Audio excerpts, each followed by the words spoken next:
Bismillahirrahmanirrahim. Alhamdulillah, wassalatu wassalamu ala rasulil amin wa ala alihi wa ashabihi ajma'in, amma ba'd. Assalamu alaikum warahmatullahi wabarakatuh.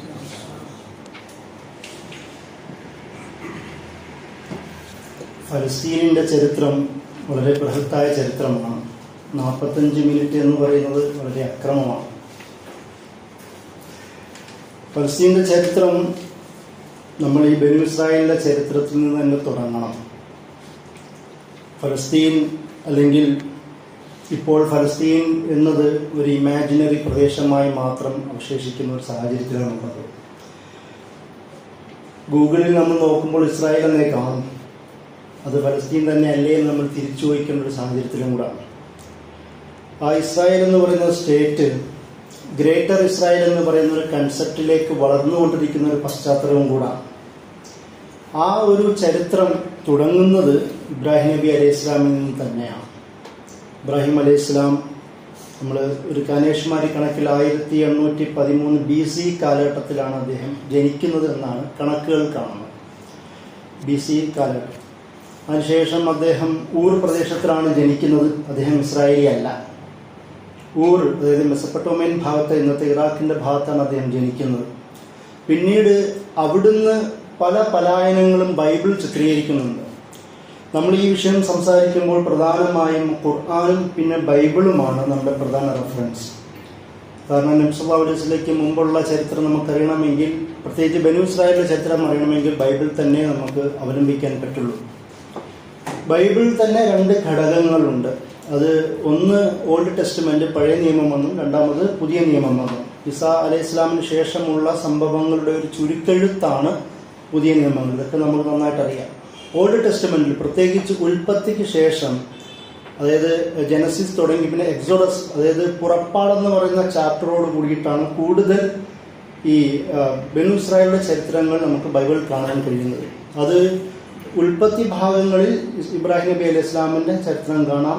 പുറപ്പാട് മുതൽ മൂസ അലൈഹി ഇസ്ലാമിന്റെ അവിടുന്ന് പുറപ്പാട്, അതായത് നാട് കടത്തുന്ന എക്സൈലുമായി ബന്ധപ്പെട്ട വർത്തമാനങ്ങൾ നമുക്ക് ഓൾഡ് ടെസ്റ്റ്മെന്റിലെ പുറപ്പാട് ഭാഗങ്ങളിൽ കൂടുതൽ കാണാം.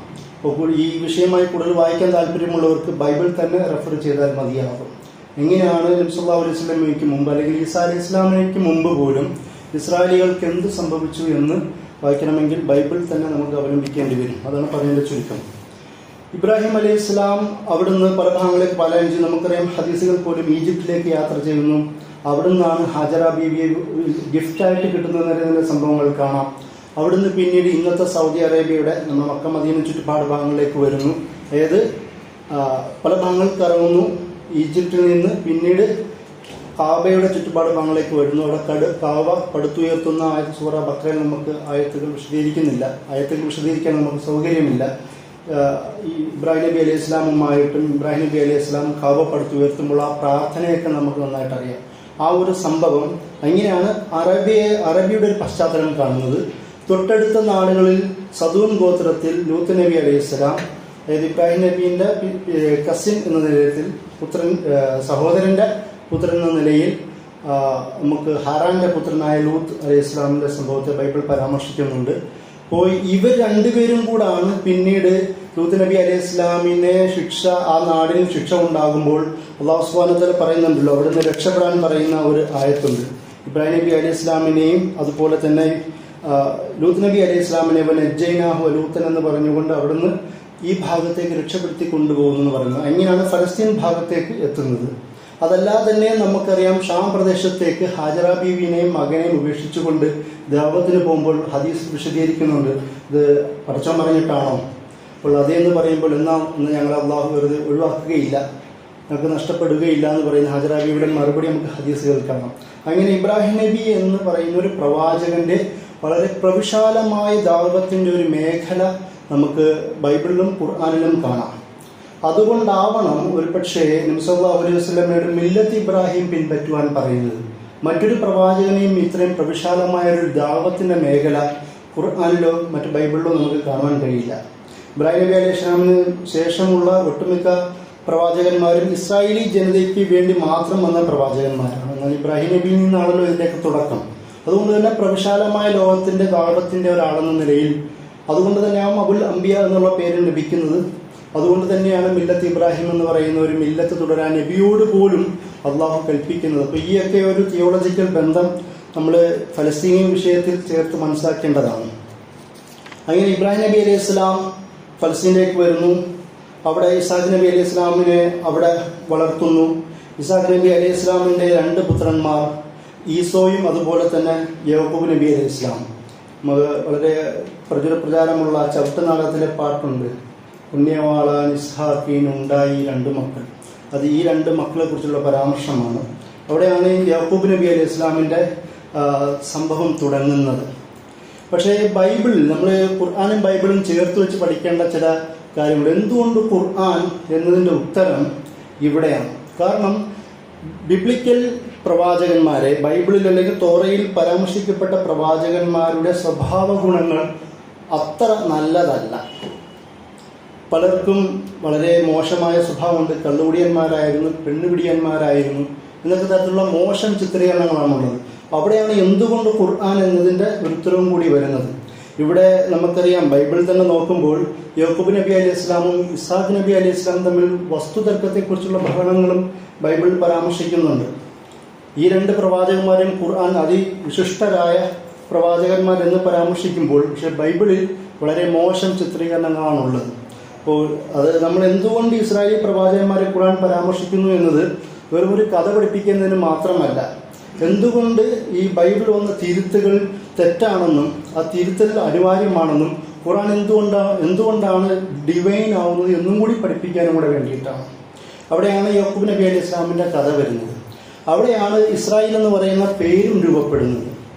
ഇസ്രായേൽ എന്നത് യാക്കൂബ് നബി അലൈഹി ഇസ്ലാമിൻ്റെ മറ്റൊരു പേരാണ്.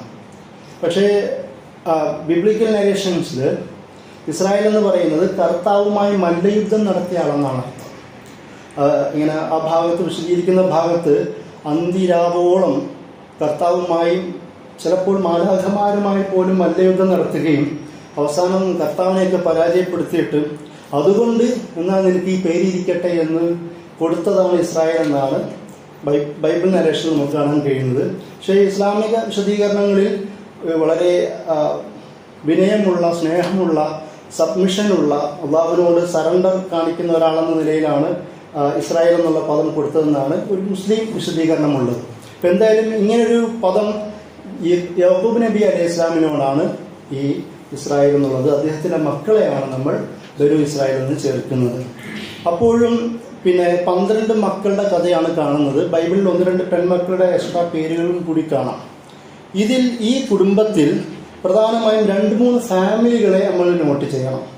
അതിലൊന്ന് യൂസഫ് നബി അലൈഹി ഇസ്ലാമിൻ്റെ ട്രൈബ്സ് ഓഫ് യൂസഫ് എന്നാണ് ഈ ഇസ്രായേലി സ്റ്റഡീസിലെ ഒരു ഭാഗം. അതായത് യൂസഫ് നബി അലൈഹി ഇസ്ലാമിൻ്റെ കുടുംബത്തിൻ്റെ ഒരു പരമ്പര ഒന്ന്.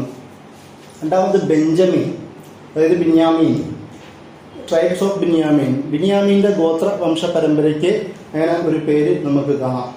അതുപോലെ തന്നെ യാക്കൂബ് നബി അലൈഹി ഇസ്ലാമിൻ്റെ മറ്റൊരു പേരാണ്, ഒരു മകനാണ് ജൂദ, അതായത് നമ്മൾ യഹൂദ എന്ന് വിളിക്കപ്പെടുന്ന, പിന്നീട് യഹൂദിസം എന്ന പേരിലേക്ക്, യഹൂദിയ എന്ന പേരിലേക്ക് ജൂദായിസം മാറാൻ കാരണക്കാരനായ യാക്കൂബ് നബി അലൈഹി ഇസ്ലാമിൻ്റെ ഒരു മകൻ, മൂത്ത മകന്മാരിൽ ഒരാളാണ്.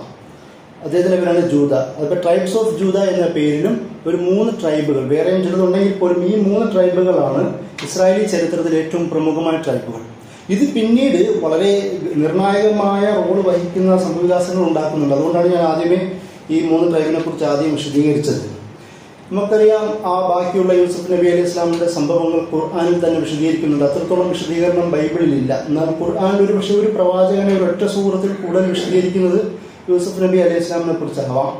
പിന്നീട് യൂസഫ് നബി അലൈഹി ഇസ്ലാം അവിടുന്ന് അവർ ഉപേക്ഷിക്കുന്നു.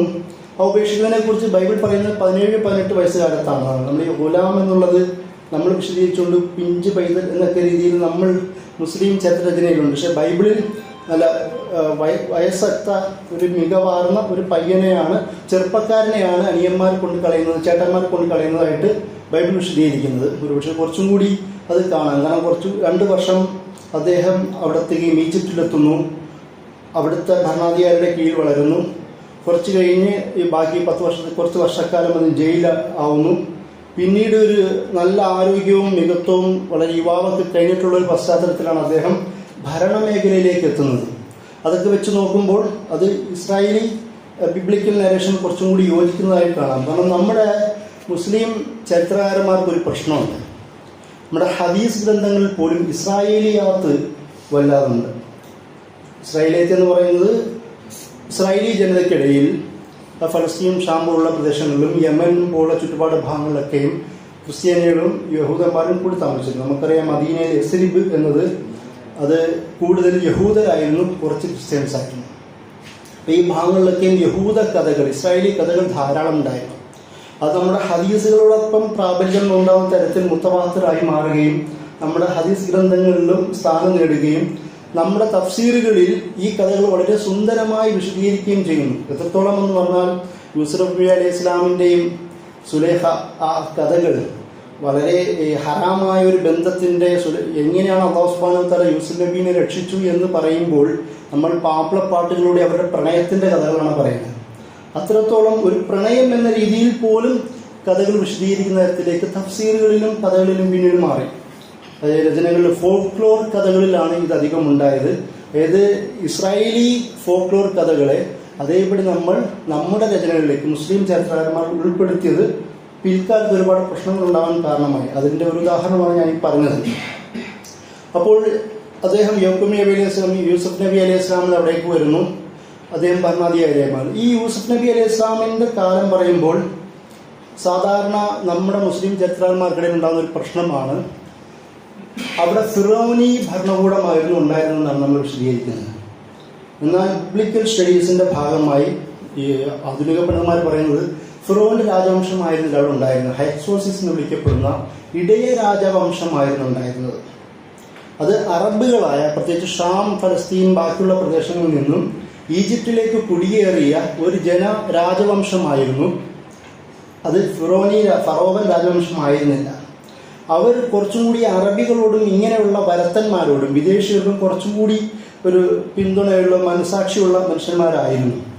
അതുകൊണ്ടാവാം യൂസുഫ് നബി അലൈഹി ഇസ്ലാമിനെ എടുത്തു വളർത്തിയ കുട്ടിയെ, കൊട്ടാരത്തിലേക്ക് കൊണ്ടുവന്ന കുട്ടിയെ അധികാരത്തിലേറ്റിയത് എന്ന് ആ പണ്ഡിതന്മാർ തന്നെ വിശദീകരിക്കുന്നുണ്ട്. പക്ഷെ ഇപ്പോഴും നമ്മുടെ മുസ്ലിം ചരിത്രരചനയിൽ ഫിറോൻ ആയിരുന്നു, പിന്നീട് അദ്ദേഹത്തിൻ്റെ ഭാര്യ പ്രശ്നങ്ങളെ കണ്ടിട്ട് അവസാനം അദ്ദേഹം മന്ത്രിയായി മാറുന്നു, പിന്നീട് ഭരണാധികാരിയായി മാറുന്നുള്ള വിശദീകരണങ്ങളാണ് ഉള്ളത്.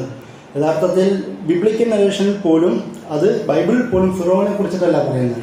പിന്നീട് യൂസുഫ് നബി അലൈഹി ഇസ്ലാമിൻ്റെ വഫാത്തിന് ശേഷമാണ് അവിടെ പ്രശ്നങ്ങൾ ഉണ്ടാവുകയും പിന്നീടാണ് കോപ്റ്റിക് രാജവംശം, കോപ്റ്റിക് ജനത, അതായത് നാഷണലൈസേഷൻ ചിന്ത ശക്തമായി ഈജിപ്തിൽ. അവിടെ കോപ്റ്റിക് ജനത, ക്രിപ്റ്റുകൾ എന്ന് വിളിക്കപ്പെടുന്ന കോപ്റ്റികൾ ഉണ്ടാവുകയും അവർ ഇസ്രായേലികളുടെ പിന്തുണയുള്ള ഈ ഇടയ രാജവംശത്തിൻ്റെയും ബാക്കിയുള്ള അധികാരം വലിച്ചെറിയുകയും അങ്ങനെ ഭരണാധികാരിയായി തീരുകയും ചെയ്തു എന്നാണ് ആധുനിക ക്രിസ്തീയ പഠനങ്ങളിലുള്ളത്, ബിബ്ലിക്കൽ പഠനങ്ങളിലുള്ളത്. അപ്പോൾ നമ്മൾ ആ ഒരു കൺസെപ്റ്റ് ഒന്ന് പുനർപരിശോധിക്കേണ്ടതുണ്ടെന്നാണ് ഞാൻ പറഞ്ഞതിൻ്റെ ചുരുക്കം.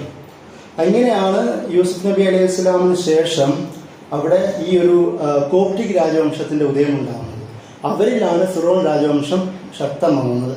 ഇവിടെ മറ്റൊരു പ്രശ്നം കൂടെ. ഈ ഇടയ രാജവംശവും ഫിറോന്റെ രാജവംശവും തമ്മിൽ ആരാധനാ രീതികളിൽ വ്യത്യാസമുണ്ടായിരുന്നു. ഈ ഈജിപ്ഷ്യൻ മതരീതികളെ ഇടയ രാജവംശം അംഗീകരിച്ചിരുന്നില്ല. അറബ്, ഷാം, ഈ ഫലസ്തീൻ പ്രദേശങ്ങളിൽ നിന്ന് കൊണ്ടുവന്ന വിഗ്രഹങ്ങളെയാണ് ഇവർ ആരാധനാമൂർത്തികളാക്കി കൊണ്ടു നടന്നിരുന്നത് ഈ ഇടയ രാജവംശം.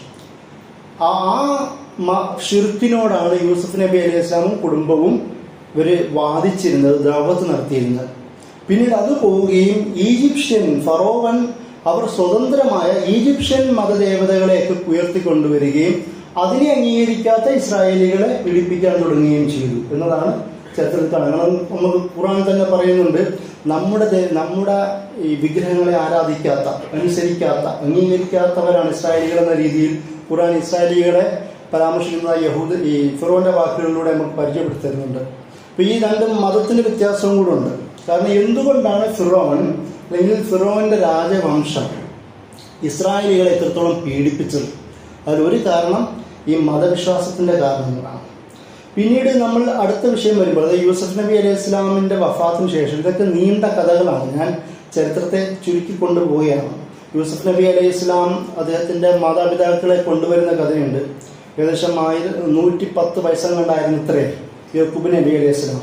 പിന്നീട് കുറച്ച് വർഷം കൂടെ ജീവിച്ചു, അദ്ദേഹം അവിടെ ജീവിച്ചു എന്നും അത് വലിയ ഒരു രാജവംശത്തിൻ്റെ ഏറ്റവും വലിയ ആഘോഷമായിരുന്നു ഫലസ്തീനിൽ നിന്ന് യാക്കൂബ് നബി അലൈഹി സ്വലാമിനെയും സഹോദരന്മാരെയും കൊണ്ടുവരുന്നതും സ്വീകരിക്കുന്നതെന്നൊക്കെ ബൈബിൾ വിശദീകരിക്കുന്നുണ്ട്. ഈ വരവാണ് കനാൻ അല്ലെങ്കിൽ ഫലസ്തീൻ പ്രദേശത്ത് നിന്ന് ഈജിപ്തിലേക്കുള്ള ഇസ്രായേലികളുടെ വരവിൻ്റെ തുടക്കം. ആ ഭാഗത്താണ് ഇസ്രായേലികൾ അധികാരം കൊണ്ടുവരുന്നത്. ഇവിടെ മറ്റൊരു ഖുർആനി ചർച്ചകളും കൂടെ ഉണ്ട്. അതായത് യൂസുഫ് നബി അലൈഹി ഇസ്ലാം ചക്രവർത്തി ആയതാണോ അല്ല മന്ത്രി ആയതാണോ എന്ന് പറയുന്ന ഒരു ചർച്ച നമ്മുടെ തഫ്സീറുകളിൽ ഈ വിശദീകരണങ്ങൾ കാണാം. ബിബ്ലിക്കൽ നരേഷനിൽ അദ്ദേഹം ചക്രവർത്തി ആയതെന്നാണ്, ഇവിടെ ഉണ്ടായിരുന്ന ഭരണാധികാരി അദ്ദേഹത്തെ ചക്രവർത്തിയാക്കി മാറ്റിയെന്നാണ്. പക്ഷെ നമ്മുടെ തഫ്സീറുകളിൽ അല്ല അദ്ദേഹത്തെ മന്ത്രിയാക്കിയെന്നാണ് നമ്മൾ വിശദീകരിക്കുന്നത്. അപ്പോൾ ഇതിൻ്റെ ഒരു സമ്പൂർണനായ ഒരു അധികാരിയായി മാറുമ്പോഴാണ് യൂസുഫ് നബി അലൈഹി ഇസ്ലാമിന് കുടുംബത്തെ ഒരു രാജ്യത്തിൻ്റെ വലിയൊരു ആഘോഷമാക്കി സ്വീകരിക്കാൻ പറ്റുള്ളൂ. അത് മാത്രമല്ല ആ ഒരു ഭരണകൂടത്തിൻ്റെ പ്രധാന പങ്കാളികളാക്കി കുടുംബത്തെ ആക്കാനും പറ്റുള്ളൂ. അപ്പോൾ ഇങ്ങനൊരു ലോജിക്കൽ പ്രശ്നം കൂടി ഈ രണ്ട് അഭിപ്രായത്തിൻ്റെ പുറകിലുണ്ട്. എന്നാലും മുസ്ലിം നമ്മുടെ മുഫസ്സിറുകൾ ഇപ്പോഴും അദ്ദേഹം മന്ത്രിയാണ് എന്ന രീതിയിലാണ് കൂടുതൽ വിശദീകരിക്കുന്നത്. നിങ്ങൾ എക്സ്ട്രാ വായനയ്ക്ക് ഞങ്ങൾ ഈ പറയുന്നത് മാത്രം. എന്നാൽ പോലും യൂസുഫ് നബി അലൈഹി ഇസ്ലാമിൻ്റെ ഘട്ടത്തിലാണ് ഈജിപ്തിലേക്ക് ഇസ്രായേലികളുടെ വരവ് സംഭവിക്കുന്നത്. അവിടെ നിന്നാണ് പിന്നീട് ഇസ്രായേൽ ഈ ഇടയ രാജാക്കന്മാരുടെ സ്വഭാവം ഞാൻ നേരത്തെ വിശദീകരിച്ചിരുന്നു. അവരുടെ ഒരു പ്രത്യേകത പ്രകാരം ബാക്കിയുള്ളവരെ അംഗീകരിക്കുന്ന അവർ തന്നെ വിദേശീയരാണ്. അവർ തന്നെ ഈജിപ്തിലേക്ക് വന്നതുകൊണ്ട് തങ്ങളെപ്പോലെ പുറത്തുനിന്ന് വരുന്നവരെ സ്വീകരിക്കാൻ കഴിയുന്നവരായിരുന്നു. എന്നാൽ കോപ്റ്റികൾ ക്രിബിത്തികൾ അങ്ങനെ ആയിരുന്നില്ല. ഈജിപ്ഷ്യൻ പ്രദേശം മിസ്രയീം എന്നാണ് ബൈബിളിൽ ഈജിപ്തിനെ വിശദീകരിക്കുന്നത്. മിസ്രയീം. അപ്പം മിസ്രയീമിൻ്റെ ഒരു വളർച്ച, മിസ്രയീം ജനതയുടെ ഭരണാധിപത്യം, നമുക്ക് പറയാം നാഷണലിസ്റ്റിക് ചിന്ത എന്ന് നമുക്ക് വേണമെങ്കിൽ പറയാം. അതിൻ്റെ ഭാഗമായിട്ടാണ് ക്രിബിത്തികൾ കോപ്റ്റികൾ വളരുകയും അവർ ഇവരെയൊക്കെ അടിച്ചോടിക്കുകയും അതിൻ്റെ ഭാഗമായി അധികാരം നിലനിർത്തുകയും ചെയ്യുന്നത്. അതിൽ പ്രധാനമായി അവർ ശ്രദ്ധിച്ചത് ഇവരുടെ ദൈവ ആരാധനകളെ. കാരണം എല്ലാ ഇസ്രായേലികളും പിന്നീട് വന്ന് അവർക്കിടയിൽ ഷിർക്ക് വ്യാപിച്ചിരുന്നു. എല്ലാവരും മുസ്ലിങ്ങളായിരുന്നില്ല. നമ്മൾ മനസ്സിലാക്കേണ്ടത് ഇവർക്കിടയിൽ വന്ന ഏകദേശം എല്ലാ പ്രവാചകന്മാരുടെയും പ്രധാന ദഅവത്ത് ഷിർക്കിനെതിരെയായിരുന്നു. അത് ഇസ്രായേലികളുടെ, അതായത് മുസ്ലിം എന്ന് അന്ന് കരുതിയിരുന്ന അവർ തന്നെ പല രീതിയിൽ ഷിർക്കിലേക്ക് പോയി. ഇത് നമുക്ക് വ്യക്തമായി കാണാൻ കഴിയുന്ന മൂസാ നബിയുടെ കഥയിലാണ് ഞാനത് പറയാം. അപ്പോൾ ഇവരും ഈ അവിടെ തന്നെ ഓൾറെഡി ഷിർക്കുള്ളത് കൊണ്ട് അവരുടെ ദൈവാരാധനയ്ക്ക് ആധിപത്യം കിട്ടുക എന്നതായിരുന്നു ഇവരുടെ പ്രധാന ലക്ഷ്യം. നിങ്ങളത് ഇന്ത്യൻ ചരിത്രത്തിലേക്ക് നോക്കുമ്പോൾ കാണാം. നമ്മുടെ ഈ സൗത്ത് ഇന്ത്യൻ ഭരണ രീതികളിൽ ശൈവ ഭരണാധികാരികളുമുണ്ട്, വൈഷ്ണവ ഭരണാധികാരികളും ഉണ്ടായിരുന്നു. ശൈവന്മാർ വൈഷ്ണവന്മാർക്കെതിരെ യുദ്ധം ചെയ്തിട്ട് വിഷ്ണുവിൻ്റെ വിഗ്രഹം മാറ്റി ശിവന്റെ വിഗ്രഹം പ്രതിഷ്ഠിക്കുക എന്നതായിരുന്നു അവരുടെ രീതി. അത് തിരിച്ചും സംഭവിക്കുമായിരുന്നു. എന്നതുപോലെയാണ് ആരാണോ ഭരിക്കുന്നത് അവരുടെ ദൈവസങ്കല്പങ്ങൾക്ക് സുപ്രീമസി കൊടുക്കുക എന്നതായിരുന്നു. അതാണ് കോപ്റ്റികളും ആദ്യം ചെയ്തത്. രണ്ടാമത് ചെയ്തത് ഇവരുടെ എണ്ണം പെരുകുന്നു എന്നുള്ളതാണ്. മറ്റൊരു കഥ നമ്മൾ പ്രത്യേകം പറയേണ്ടത്, സാധാരണ ഇസ്രായേലി ജനതയെക്കുറിച്ച് പറയുമ്പോൾ ഒരു റേസിന്റെ പ്യൂരിറ്റിനെ കുറിച്ച് പറയാറുണ്ട്. ഇസ്രായേലികൾ യാക്കൂബ് നബി അലൈഹി ഇസ്ലാമിന്റെ മക്കൾ പരമ്പരയാണ്, വേറൊന്നുമില്ല. അതുകൊണ്ട് ഇസ്രായേലികൾ ആ ഒരു പരമ്പരയാണ്, മിക്സഡ് റേസ് ഒന്നുമല്ല എന്ന് അവർ പൊതുവെ പറയാറുണ്ട്. വളരെ തെറ്റാണ്. കാരണം യാക്കൂബ് നബി അലൈഹി ഇസ്ലാമും സംഘവും ഈജിപ്തിലേക്ക് വരുമ്പോൾ 67 പേര് മാത്രമേ ഉണ്ടായിരുന്നുള്ളൂ. 500 വർഷത്തിനിടയിൽ മൂസാ നബിയുടെ കാലത്തിലേക്ക് എത്തുമ്പോൾ ഏകദേശം 6 ലക്ഷത്തിലധികം ആൾക്കാരായി വർദ്ധിക്കുന്നു. അതിന് മെയിൻ കാരണം വിവാഹങ്ങളാണ്. ഈ ചെറിയ സംഘം വിവിധ ആൾക്കാരുമായി വിവാഹം കഴിക്കുകയും മിക്സഡ് റേസ് ഉണ്ടാവുകയും ചെയ്യുന്നു. സത്യം പറഞ്ഞാൽ അതിൻ്റെ അർത്ഥം ഇങ്ങനെ പ്യൂരിറ്റി അവർക്ക് അവകാശപ്പെടാൻ നൂറ്റാണ്ടുകൾക്ക് മുമ്പ് പോലും കഴിയില്ല എന്നാണ് എൻ്റെ അർത്ഥം. അത് മൂസാ നബി അലൈഹി ഇസ്ലാമിൻ്റെ കാലത്തേക്ക് വരുമ്പോൾ ലക്ഷക്കണക്കിന് 6 ലക്ഷത്തിലധികം ആൾക്കാരുടെ എണ്ണം നമുക്ക് പറയുന്നത് കാണാം. അപ്പോൾ അത് ഈ യൂസുഫ് നബിയുടെ കാലത്തിൻ്റെ കണക്ക് വെച്ച് തന്നെ നമുക്ക് മനസ്സിലാക്കാൻ കഴിയും. അങ്ങനെ യൂസുഫ് നബി പോകുന്നു, ക്രിബിത്തികൾ അധികാരത്തിൽ വരുന്നു. അവിടെ ഇസ്രായേൽക്കിടയിലും വേറെ പ്രവാചകന്മാരെ ബൈബിൾ പരാമർശിക്കുന്നുണ്ട്. നൂൻ പ്രവാചകൻ എന്ന രീതിയിൽ ഒരു പ്രവാചകനെ ബൈബിൾ പരാമർശിക്കുന്നുണ്ട്. ആ പ്രവാചകനാണ് നൂൻ പ്രവാചകനാണ് മൂസാ നബിയെ നീ ഇസ്രായേലി വംശജനാണെന്ന് ബോധിപ്പിക്കുന്നത്. അതുവരെ അറിയില്ലായിരുന്നു. കുഞ്ഞിൻ്റെ കഥ നമുക്കറിയാമല്ലോ. അദ്ദേഹം ഇവിടെ എത്തുന്നു, അവിടെ വളരുന്നു, യുവരാജാവായി വളരുന്നു. പക്ഷെ അപ്പോഴും ഇസ്രായേലിയാണെന്ന് ബോധിപ്പിക്കുന്നത് നൂൻ പ്രവാചകനാണ്. ആ നൂൻ പ്രവാചകന്റെ മകനാണ് ജോഷുവ അല്ലെങ്കിൽ ജോഷുവ എന്ന് ബൈബിൾ പരാമർശിക്കുന്ന, അല്ലെങ്കിൽ യോശുവ എന്ന് പരാമർശിക്കുന്ന യൂഷ ഇബ്നു നൂൻ. സൂറ കഹ്ഫില് മീൻ പിടിക്കാൻ പോകുമ്പം ഒരു ഫത്ത എന്ന് ചെറുപ്പക്കാരനെ പരിചയപ്പെടുന്നുണ്ടല്ലോ, അത് ഈ യൂഷാണ്. അത് മാത്രമല്ല, മൂസാ നബി അലൈഹി ഇസ്ലാമിന് ശേഷം അദ്ദേഹത്തിന്റെ ഖലീഫയായി മാറുന്ന ബൈബിളിൽ അദ്ദേഹത്തെ പ്രവാചകനായി വീണ്ടും പരിചയപ്പെടുത്തുന്നുണ്ട്. മൂസാ അലൈഹി ഇസ്ലാമിന്റെ ദഅവത്തിന് ശേഷം, വഫാത്തിന് ശേഷം 28 മറ്റോ വർഷം ഇദ്ദേഹമാണ് ഇസ്രായേലി സമൂഹത്തെ നയിക്കുന്നത്. അദ്ദേഹത്തെ പിന്നെ ബൈബിൾ യോശുവ പ്രവാചകൻ എന്നാണ് പരിചയപ്പെടുത്തുന്നത്. അപ്പോൾ അത് മാത്രമല്ല, ഖുർആനിൽ ഇദ്ദേഹത്തെയും വേറെ ചില സന്ദർഭങ്ങൾ പരിചയപ്പെടുത്തുന്നുണ്ട്. അത് ഞാൻ പറഞ്ഞു തരാം. അപ്പോൾ ഈ നൂൻ പ്രവാചകനാണ് ഇദ്ദേഹത്തെ താങ്കൾ ഇസ്രായേലിയാണെന്ന് ബോധിപ്പിക്കുന്നത്. അങ്ങനെയാണ് പിന്നീട് ആ പ്രശ്നങ്ങളൊക്കെ ഉണ്ടാവുന്നതും ഇസ്രായേലിയും ഖിബ്തിയും തമ്മിൽ അടികൂടുമ്പോൾ ഖിബ്തിയെ അടിച്ചു കൊല്ലുകയും അവിടുന്ന് പിന്നീട് യാത്രയാവുകയും ഷുഐബ് നബി അലൈഹി ഇസ്ലാമിനെ കണ്ടു എന്ന് നമ്മൾ വിശ്വസിക്കുന്നു. ചില അഭിപ്രായ വ്യത്യാസങ്ങളുണ്ട്. അവിടെ വെച്ച് ഷുഐബ് നബി അലൈഹി ഇസ്ലാമിനെ മദീൻ ഭാഗത്ത് കാണുന്നു. അവിടെ ഉള്ള വർത്തമാനങ്ങളൊക്കെ നമുക്കറിയാം. അതിനുശേഷം അദ്ദേഹത്തിൻ്റെ ഒരു മകളെ വിവാഹം കഴിക്കുന്നു. കുറച്ച് വർഷം, 10 വർഷക്കാലം ഒരു സന്ധിയുടെ പേരിൽ അവിടെ ജീവിക്കുകയും ജോലി ചെയ്യുകയും ചെയ്യുന്നു. അതിനുശേഷം പിന്നീട് യാത്രയാവുന്നു. ആ യാത്രയിൽ അള്ളാഹുമായിട്ടുള്ള വർത്തമാനങ്ങൾ കാണുന്നു. അവിടെ വെച്ചിട്ടാണ് ഫിറോന്റെ അടുത്തേക്ക് തിരിച്ച് ഈജിപ്തിലേക്ക് പോകുവാൻ പറയുന്നത്. ഇതൊക്കെയും ഇസ്രായേലി കഥകളാണ്. ഇസ്രായേലി അവരുടെ യാത്രകളുടെ എക്സോഡസിന്റെ അവരുടെ പുറപ്പാടിൽ എന്ന് പറയുന്ന ഭാഗത്ത് ഇതൊക്കെയും ബൈബിളിൽ നന്നായി വിശദീകരിക്കുന്നുണ്ട്. ഖുറാനിലും ഇങ്ങനെയുള്ള അവിടെ ഇവിടെയും ഖുറാനിനോട് പരാമർശിക്കുന്നത് മൂസ അലൈഹി ഇസ്ലാമിനെയാണ്. അപ്പം ഇങ്ങനെയുള്ള ചില ചിതറിയ വിശദീകരണങ്ങളിൽ മൂസ അലൈഹി ഇസ്ലാമിന്റെ ഒരു മുഴുവൻ പിക്ചർ നമുക്ക് കിട്ടാം. അങ്ങനെ അദ്ദേഹം അവിടെ നിന്ന് യാത്രയാവുന്നു. പിന്നീട് ഹാറൂൻ നബി അലൈഹി ഇസ്ലാമുമായി നേരെ ഈജിപ്തിലേക്ക് തിരിച്ചെത്തുന്നു. എവിടെ നിന്നാണോ അവർ പോയത്, അധികാരം നഷ്ടപ്പെട്ടത്, അങ്ങോട്ട് തന്നെ ഈജിപ്തിലേക്ക്. ആ ഫിറോന്റെ കുടുംബത്തിലാണല്ലോ ഇദ്ദേഹം വളർന്നത്. ഫിറോന്റെ മകനായിട്ടാണ് അവിടെ ഉണ്ടായിരുന്ന. ഫിറോൻ വളർന്നു വലുതാവുകയും പിന്നീട് 2 വിശദീകരണങ്ങൾ കാണാം. അദ്ദേഹം ചെന്ന് കാണുന്നത് അദ്ദേഹം അവിടെ ഉണ്ടായിരുന്ന പിതാവായ ഫിറോനെയാണെന്നും, അതല്ല അദ്ദേഹം മരണപ്പെട്ട് ഇദ്ദേഹത്തിന്റെ കൂടെ സഹോദരനായി വളർന്ന ഫിറോനാണ് ഭരണാധികാരിയായി മാറിയെന്ന് പറയുന്ന വിശദീകരണങ്ങളുണ്ട്. എന്താണെങ്കിലും ഫിറോന്റെ കൊട്ടാരത്തിലേക്ക് പോകുന്നു. അവിടെ വെച്ച് ബാക്കിയുള്ള സംവാദങ്ങളും മാജിക് ഇടപെടലുകളും ഒക്കെ ഉണ്ടാവുന്നു. അവിടുന്ന് അവരെ രക്ഷപ്പെടുത്തി കൊണ്ടുപോകുന്ന ചരിത്രം, അതായത് പീഡിതരായ ഇസ്രായേലികളെ വിമോചകനായി വരുന്നു. അതാണല്ലോ മുഹറം വിഷയമായി നമ്മൾ കണക്ട് ചെയ്യുന്നത്. അങ്ങനെ അവരെ മോചിപ്പിച്ചു പോകുന്നു. അവിടെ ചെങ്കടൽ ഭാഗത്തേക്കോ കടൽ പ്രവൃത്തി പോകുമ്പോൾ ഈ കൊണ്ടുപോകുന്ന ജനസമൂഹം, അപ്പോൾ ഇസ്രായേലി ജനസമൂഹം മുസ്ലിങ്ങളാണ്. പക്ഷേ ഈ മുസ്ലിങ്ങളായി ജീവിച്ചത്, അതായത് പ്രവാചകന്റെ അണിയായി ജീവിച്ചിരുന്ന ഈ മനുഷ്യന്മാർ ഖിബ്തികളുടെ കൂടെ നൂറ്റാണ്ടുകളായി വർഷങ്ങളായി ജീവിച്ചത് കൊണ്ട് അവരിലും ബിദ്അത്ത് ഖുറാഫാത്ത് ഇന്ന് നമ്മൾ പറയുന്ന രീതിയിലുള്ള ഒരുപാട് ഷിർക്കൻ എലമെന്റുകളും ബാക്കിയായിരുന്നു. അതുകൊണ്ടാണ് കടൽ പിളർത്തി കൊണ്ടുപോകുന്ന ഭാഗത്ത് തന്നെ നമുക്കറിയാം, ഖുർആൻ തന്നെ വിശദീകരിക്കുന്നുണ്ട്, ഞങ്ങൾക്കും കൂടി ആ വിഗ്രഹം ഉണ്ടാക്കി തരാൻ പറ്റുമോ എന്ന് ഒരു ഗ്രാമത്തിലൂടെ കടന്നു പോകുമ്പോൾ വിഗ്രഹങ്ങൾ കാണുമ്പോൾ ചോദിക്കുന്നത്. നിങ്ങൾ എന്ത് വർത്താനാണ് ഈ പറയുന്നതെന്ന് മൂസ അലൈഹി ഇസ്ലാം അവരോട് തിരിച്ചു പറയുന്നത്. ഇതൊക്കെയും അതായത് ഒരു അടിമകളായി ജീവിച്ചിരുന്ന ആ ജനസമൂഹത്തിൽ അവരുടെ ഭൗതികമായി പോലും ഈ അടിമത്തം എത്രത്തോളം എഫക്റ്റ് ചെയ്തു എന്നുള്ളതാണ്. ഖുർആൻ അവനെ ഉപയോഗിക്കുന്നത് യസ്തഹ്യൂന നിസാഅക്കും വയഖ്തുലൂന അബ്നാഅക്കും വയസ്തഹ്യൂന നിസാഅക്കും എന്ന് പറയുന്ന പദമാണ്. വയസൂഊന സൂഅൽ അദാബ്, അവർ കഠിനമായ ശിക്ഷ നൽകിയിരുന്നു. അതായത് ശാരീരികവും മാനസികവുമായ പതിറ്റാണ്ടുകളായിട്ടുള്ള പീഡനം അവരെത്രത്തോളം മോശമായ സാഹചര്യത്തിലേക്ക് എത്തിച്ചു എന്നുള്ളതാണ്.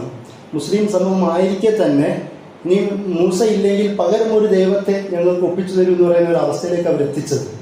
അതിൻ്റെ കൂടെ വേറൊരു വർത്തമാനം കൂടെ നമ്മൾ പറയണം. ബിബ്ലിക്കൽ നരേഷൻ്റെ ഒരു പ്രശ്നം നമ്മുടെ കിതാബുകൾ ഇപ്പോഴുമുണ്ട്. അതിലൊന്നാണ് മൂസാ നബി അലൈഹി ഇസ്ലാമിൻ്റെ ജന്മവുമായി ബന്ധപ്പെട്ട വർത്തമാനം. അതിൽ നമ്മുടെ സാധാരണ പറയുന്നുണ്ട്, ജ്യോതിഷന്മാരാരോ ഫിറോനോട് പറഞ്ഞു ഒരു കുട്ടി ജനിക്കാൻ പോകുന്നു, അതുകൊണ്ട് തന്നെ ഇനി വരുന്ന ആൺകുട്ടികളെയൊക്കെ കൊല്ലുക, പെൺകുട്ടികളെയൊക്കെ വെറുതെ വിടുക. പക്ഷെ അത് ഖുർആനിലില്ലല്ലോ. പക്ഷെ നമ്മുടെ തഫ്സീറുകളുണ്ട്. എന്നാൽ അത് ബൈബിളിലുമില്ല. ഇസ്രായേലി കഥകളിലാണ് അതുള്ളത്. ഇസ്രായേലി കഥകളിലുള്ള ബൈബിൾ വിശദീകരിച്ചില്ലാത്ത ആ വിശദീകരണങ്ങളാണ് നമ്മുടെ തഫ്സീറുകളിലുള്ളത്. എന്തിനായിരിക്കും അപ്പോൾ ആണുങ്ങളെ വധിക്കുകയും പെണ്ണുങ്ങളെ കൊല്ലുകയും ചെയ്തത്? കാരണം ഇസ്രായേലി ജനവംശം കൂടുന്നതും അതുപോലെ തന്നെ അവരെ ഇല്ലാതാക്കാൻ ആണുങ്ങളെ നശിപ്പിച്ചാൽ മതി. റീപ്രൊഡക്ഷൻ പ്രോസസ്സ് ഇല്ലാതാക്കുക, ഖിബ്തികളുടെ ആധിപത്യം നിലനിർത്തുക. ആണുങ്ങൾ ഉണ്ടാകുമ്പോഴാണ് ചെറുത്തുനിൽപ്പുകൾ ഉണ്ടാവുക. അന്നത്തെ രീതികൾ അതാണല്ലോ, ട്രൈബൽ സൊസൈറ്റി ആണല്ലോ. അന്നത്തെ ഒരു കഷ്ടം അതാണ്. അതുകൊണ്ടാണ് ഈ വാദം ഉണ്ടായത്. അതല്ലാതെ നമ്മൾ സാധാരണ പറയുന്നത് ഇവിടെ കൃഷ്ണന്റെയും കംസന്റെയും കഥയുമായി ബന്ധപ്പെടുത്തിയിട്ടാണ് നമുക്ക് പെട്ടെന്ന് മനസ്സിലാകും. എത്രത്തോളം നമ്മുടെ ചിന്തയിൽ പോലും ഇങ്ങനെ ഫോക്ലോർ കഥകൾ ഉണ്ടായെന്നും നമ്മുടെ തഫ്സീലുകൾ അത് എഫക്റ്റ് ചെയ്തെന്ന് ആലോചിക്കുക.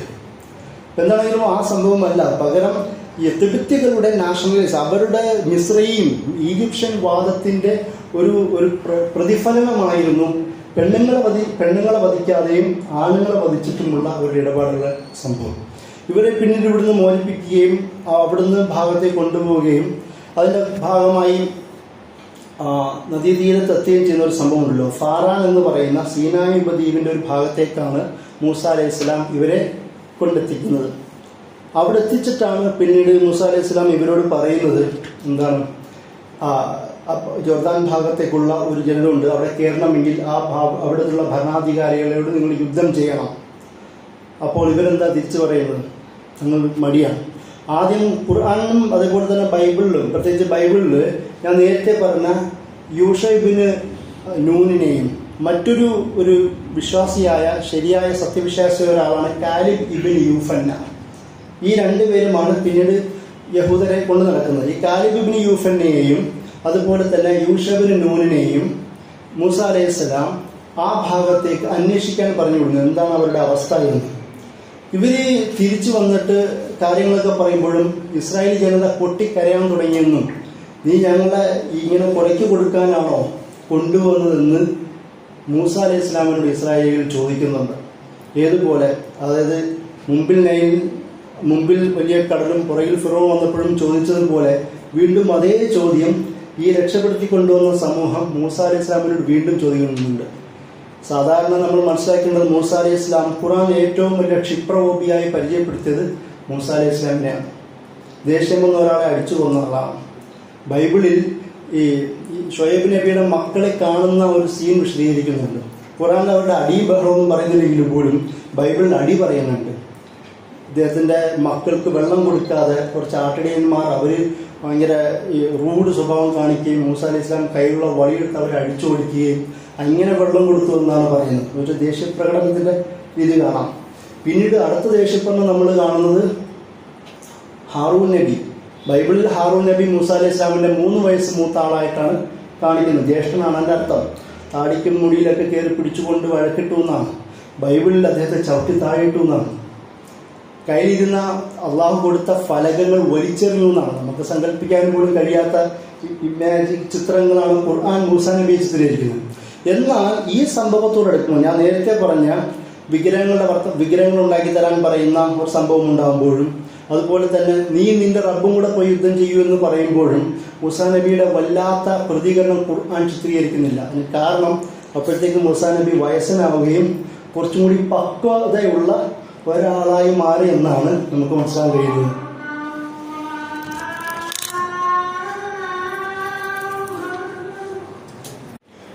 പറഞ്ഞു വന്നത് മൂസ അലൈഹി ഇസ്ലാമിൻ്റെ ഈജിപ്തിൽ നിന്നുള്ള അവിടുന്ന് പോവുകയും രക്ഷപ്പെടുത്തി പോവുകയും പിന്നീട് അല്ലാഹു സുബ്ഹാനഹു വ തആല സൂറ ത്വാഹയിലും 77-78 ആയത്തുകളിലും സൂറ ഷൂറയിൽ 52 മുതൽ 56 വരെ ആയത്തുകളിലൊക്കെയും അവരെ യുദ്ധം ചെയ്യുന്ന, ഇത് പുറത്തുള്ള ആൾക്കാരുമായി യുദ്ധം ചെയ്യാൻ പറയുകയും എന്നാൽ ഞങ്ങൾ ഭീരുക്കളാണെന്ന് പ്രഖ്യാപിക്കുകയും ചെയ്യുന്ന ചില സീനുകൾ അവിടെ വിശദീകരിക്കുന്നുണ്ട്.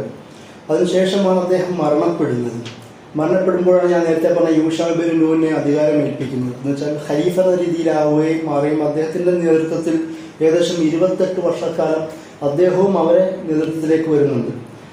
എന്നിട്ട് പോലും ഇവർക്കിടയിലുള്ള വിഗ്രഹാരാധനയോടുള്ള താല്പര്യങ്ങൾ കുറഞ്ഞില്ല എന്നാണ് ബൈബിൾ വിശദീകരിക്കുന്നത്. അവർക്കതിനുശേഷം ധാരാളം പ്രവാചകന്മാർ വന്നു. ഈ പ്രവാചകന്മാരുടെ എല്ലാം യശവ്വ, യശോയ, ഇരമ്യ, മീഖ, ഒരുപാട് പ്രവാചകന്മാരുടെ പേരുകൾ ബൈബിൾ പരാമർശിക്കുന്നുണ്ട്. ഈ പ്രവാചകന്മാരെല്ലാവരും അവരോട് ശിർക്ക് ചെയ്യാൻ പാടില്ല എന്നാണ് പ്രത്യേകം പറയുന്നത്. എന്നിട്ട് പോലും അവർ കേട്ടില്ല എന്നാണ് ബൈബിൾ വിശദീകരിക്കുന്നത്. അതായത് 40 വർഷം ഇവരെ രക്ഷപ്പെടുത്തി കൊണ്ടുവന്നിട്ട് 40 വർഷം മൂസ അലൈഹി ഇസ്ലാം ദഅവത്ത് നടത്തി, 28 വർഷം യൂഷ കൈകാര്യം ചെയ്തു. എന്നിട്ട് പോലും അവർക്ക് ഈ പ്രവാചകന്മാരുടെ സാന്നിധ്യം ഉണ്ടായിട്ട് അതുപോലെ തന്നെ ഒരുപാട് അനുഗ്രഹങ്ങളും ഉണ്ടായി. നമുക്കറിയാം മൂസ അലൈഹി ഇസ്ലാമിൻ്റെ ഇടക്കാല ജീവിതത്തിൽ 3 അനുഗ്രഹങ്ങൾ കൊടുക്കുന്നുണ്ട്. പുഴകൾ കല്ലടിക്കാൻ പറയുന്നു, അങ്ങനെ 12 പുഴകൾ നദികൾ ഒഴുകി വരുന്നു. അതിൻ്റെ കൂടെ തന്നെ അവർക്ക് മേഘത്തിൻ്റെ തണലുകൾ അള്ളാഹു കൊടുക്കുന്നു. അതിൻ്റെ കൂടെ തന്നെ മന്ന സൽവ ഒക്കെയും ഇത് കൊടുത്തിട്ടും ഇതുപോലെ ഇനി പച്ചക്കറി വേണം എന്നൊക്കെ പറയുന്ന വിശദീകരണം സൂറ ബഖറയിൽ വിശദീകരിക്കുന്നത് കാണാം. അത് മാത്രമല്ല, അതുകൊണ്ടാണ് ഖുർആനിൽ നമ്മളോട് കൽപ്പിക്കുന്നത് മൂസയോട് അവർ ഇസ്രായേൽ ചോദിച്ച പോലെ നിങ്ങൾ ചോദിക്കരുത് കേട്ടോ എന്ന രീതിയിൽ അവരുടെ ഈ അത്യാർത്തിയും അതായത് ധൃതിയും ആർത്തിയും ഒക്കെ നമ്മുടെ കോമിൽ ഉണ്ടാവരുതെന്ന് ഇവരെ മുന്നിൽ വെച്ചുകൊണ്ട് നമ്മളോട് പറയുന്നത് ഈ ഒരു അർത്ഥത്തിലാണ്. അതൊക്കെ അത് മാത്രമല്ല, ഇവരെ വിശദീകരിക്കുന്ന ചില മറ്റുള്ള ഭാഗങ്ങൾ ഇവർക്ക് അല്ലാഹു സുബ്ഹാനഹു വ തആല ഈ 10 കമാൻഡ്മെന്റ്സ് എന്ന് പറയുന്ന തോറയിലെ പ്രധാനപ്പെട്ട ഘടകങ്ങൾ കൊടുത്തു. അത് സൂറ ബഖറയിൽ 51-ാമത്തെ ആയത്തിൽ വിശദീകരിക്കുന്നുണ്ട്. അതുപോലെ തന്നെ അവരുടെ മറ്റു രീതിയാണ് കാളക്കുട്ടിയെ ഉണ്ടാക്കി, സാമിരിയുടെ നേതൃത്വത്തിൽ കാളക്കുട്ടിയെ ഉണ്ടാക്കിയിട്ട് ആരാധിക്കുന്ന ഭാഗം. അത് ആറാഫിൽ 148-ാമത്തെ ആയത്തിൽ. അതുപോലെ തന്നെ ഈ പുറപ്പാടിലും ഇത് ഈ കാളക്കുട്ടിയെ ഉണ്ടാക്കുന്നത് പുറപ്പാടിലും എക്സോഡസ് എന്ന് പറയുന്ന ചാപ്റ്ററിലും ബൈബിളിലും വിശദീകരിക്കുന്നുണ്ട്. ചെറിയ വ്യത്യാസമാണെങ്കിൽ പോലും ഇതേ കഥകൾ സാമിരിയുടെ നേതൃത്വത്തിൽ ഉണ്ടാക്കുന്നതായിട്ട് അവിടെയും വിശദീകരിക്കുന്നത് നമുക്ക് കാണാം. അതുപോലെ തന്നെ പിന്നീട് ഇതൊക്കെയും സംഭവങ്ങൾ കടന്നു പോയിട്ടുമാണ് ഈ 40 വർഷത്തിനുള്ളിൽ മൂസ അലൈഹി സ്വലാം വീണ്ടും പുനഃസംഘടന നടത്താൻ ശ്രമിക്കുന്നത്. അവിടെയൊക്കെയാണ് ഈ പുഴയും മഞ്ഞയും സർവയൊക്കെ ലഭിക്കുന്ന സംഭവങ്ങൾ ഉണ്ടാകുന്നത്. എന്നിട്ടും ഇവർ മൂസ അലൈഹി സ്വലാമിനോട് ധിക്കാരം പ്രവർത്തിക്കുന്ന വർത്തമാനം പറയുന്നുണ്ട്. അതുപോലെ തന്നെ മാഇദയിൽ നീ നിന്റെ റബ്ബുമായി പോയി യുദ്ധം ചെയ്യുക. മാഇദയിൽ 23-26 വരെ ആയത്തുകളിലാണ് നീ നിന്റെ റബ്ബ് പോയി യുദ്ധം ചെയ്യാൻ പറയുന്നത്. അവസാനം ആ ധിക്കാരം ഉണ്ടാകുമ്പോഴാണ് എന്നാൽ പിന്നെ 40 വർഷക്കാലം നിങ്ങൾ മരുഭൂമിയിൽ അലയാൻ വിധിക്കപ്പെട്ടു എന്ന് പറയുന്ന അള്ളാഹുവിൻ്റെ ശാപം ഉണ്ടാകുന്നത്. അത് നമുക്ക് നീണ്ട ചരിത്രമാണ്. അത് കഴിഞ്ഞതിന് ശേഷം ഈ കാലഘട്ടത്തിൽ ധാരാളം ധാർമ്മികമായ അധംപതനം അവർക്കിടയിൽ സംഭവിച്ചു എന്നാണ് ബൈബിൾ തന്നെ പരാമർശിക്കുന്നത്. ഈ ഘട്ടത്തിലാണ് ദാവൂദ് നബി അലൈഹി ഇസ്ലാമിൻ്റെ രംഗപ്രവേശനം ഉണ്ടാകുന്നത്. ബൈബിളിലും ഖുർആനിലും പ്രത്യേകമായി എടുത്തു പറയുന്ന ഒരു കാര്യമാണ്, ഇസ്രായേലിൽ ഒരുപോലെ പ്രവാചകന്മാരെയും രാജാക്കന്മാരെയും നൽകിയതായി ഖുർആൻ പരാമർശിക്കുന്നുണ്ട്. പക്ഷെ അതേസമയം തന്നെ രാജാവായ പ്രവാചകന്മാരെ ഖുർആൻ പരാമർശിക്കുന്നു. ഒന്ന് ദാവൂദ് നബി അലൈഹി ഇസ്ലാമും മറ്റൊന്ന് സുലൈമാൻ നബി അലൈഹി ഇസ്ലാമുമാണ്, വാപ്പയും മകനും. അത് ഈ സംഭവമാണ്. ഈ ധാർമ്മികത തകർന്നടിയുകയും പല ഭാഗങ്ങളായി ചിതറുകയും ചെയ്തു. ആ ചിതറിയ കുടുംബത്തെക്കുറിച്ചാണ് ഞാൻ ആദ്യം പറഞ്ഞത്. ഒന്ന് ജൂദയുടെ കുടുംബം, അതായത് യഹൂദയുടെ കുടുംബം. യഹൂദ എന്നാണ് അറബിയിൽ ഇംഗ്ലീഷിൽ ജൂദ എന്ന് വിളിക്കുന്നത്. അതുപോലെ തന്നെ ബെഞ്ചമിൻ്റെ മറ്റൊരു കുടുംബം, അതുപോലെ തന്നെ യൂസഫിൻ്റെ മറ്റൊരു കുടുംബം. പല കുടുംബങ്ങളായും അതുപോലെ ബാക്കിയുള്ള മക്കളിലും ചെറിയ സബ് ട്രൈബുകളായും ഇവർ പടർന്നു മാറിയിരുന്നു. ഈ പടർന്നു മാറാമെന്ന് പറഞ്ഞാൽ ഓരോരുത്തരും പല ഭാഗങ്ങളിലേക്ക് ഛിന്ന ഭിന്ന ഭാഗം ചെയ്തിരുന്നു. അയാൾ ദാവൂദ് നബി അലൈഹി സ്വലാം താലൂത്തിന്റെ കാര്യത്തിൽ അദ്ദേഹത്തിന്റെ സൈനിക ഭാഗത്തുണ്ടായിരുന്നത് ആളായിരുന്ന ദാവൂദ് നബി അലൈഹി സ്വലാം ജാലൂത്തിനെ പരാജയപ്പെടുത്തുകയും അതിന്റെ ഭാഗമായി അധികാരം കിട്ടുകയും പിന്നീട് അദ്ദേഹത്തിന്റെ മകനായ സുലൈമാൻ നബി അലൈഹി സ്വലാം അധികാരത്തിലേക്ക് വരികയും ചെയ്യുന്ന സംഭവമാണ് നമുക്ക് കാണാൻ കഴിയുന്നത്. ഈ ഒരു കാലഘട്ടം ദാവൂദ് നബി അലൈഹി സ്വലാമാണ് അതുവരെ ചിഹ്നിച്ചിതറിയിരുന്ന സകല യഹൂദരെയും ഒന്നിച്ചത്. ജൂദാ കുടുംബത്തെയും പ്രത്യേകിച്ച് അതുപോലെ തന്നെ ഇസ്രായേലി കുടുംബത്തെയും. ഇസ്രായേലിൽ പ്രധാനമായും 2 കുടുംബമായി മാറിയിരുന്നു. അതിലൊന്ന് ഈ യഹോവയുടെ കുടുംബവും മറ്റൊന്ന് സാമിരിയാക്കൾ എന്ന് വിളിക്കുന്ന മറ്റൊരു കുടുംബവും. സാമിരികളും ഇത് രണ്ടും ഇസ്രായേലി രാജവംശങ്ങളാണ്. പക്ഷെ പ്രധാനമായും ഈ 2 രാജവംശങ്ങളായി മാറുകയും ബാക്കിയുള്ള മക്കളുടെ കുടുംബങ്ങൾ ഈ 2 രാജവംശങ്ങളോട് ഐക്യദാർഢ്യം പ്രഖ്യാപിക്കുകയും ചെയ്യുന്ന രീതിയിലായിരുന്നു. എന്നാൽ ദാവൂദ് നബി അലൈഹി സ്വലാം അദ്ദേഹത്തിന്റെ കാലഘട്ടത്തിൽ ഇവരെയും ഒന്നിച്ചു കൂട്ടി. ഇതിന് മുമ്പൊരു സംഭവം ഉണ്ടാകുന്നു. സോൾ പ്രവാചകൻ എന്നാണ് ബൈബിൾ പരാമർശിക്കുന്നത്. അദ്ദേഹവും ഇതേപോലെ ആദ്യമായി ഈ യഹൂദരെ ഒന്നിച്ചു കൂടുന്ന സോൾ പ്രവാചകനാണ്. സോളെന്നോ പ്രൊനൗൺസ് ചെയ്യാം. രണ്ടാമത്തത് ദാവൂദ് നബി അലൈഹി ഇസ്ലാമാണ്. ദാവൂദ് നബി അലൈഹി ഇസ്ലാമിന് ശേഷം സുലൈമാൻ നബി അലൈഹി ഇസ്ലാം ദീർഘകാലം ഭരിക്കുന്നതായിട്ടാണ് ബൈബിളിൽ പരാമർശിക്കുന്നത്.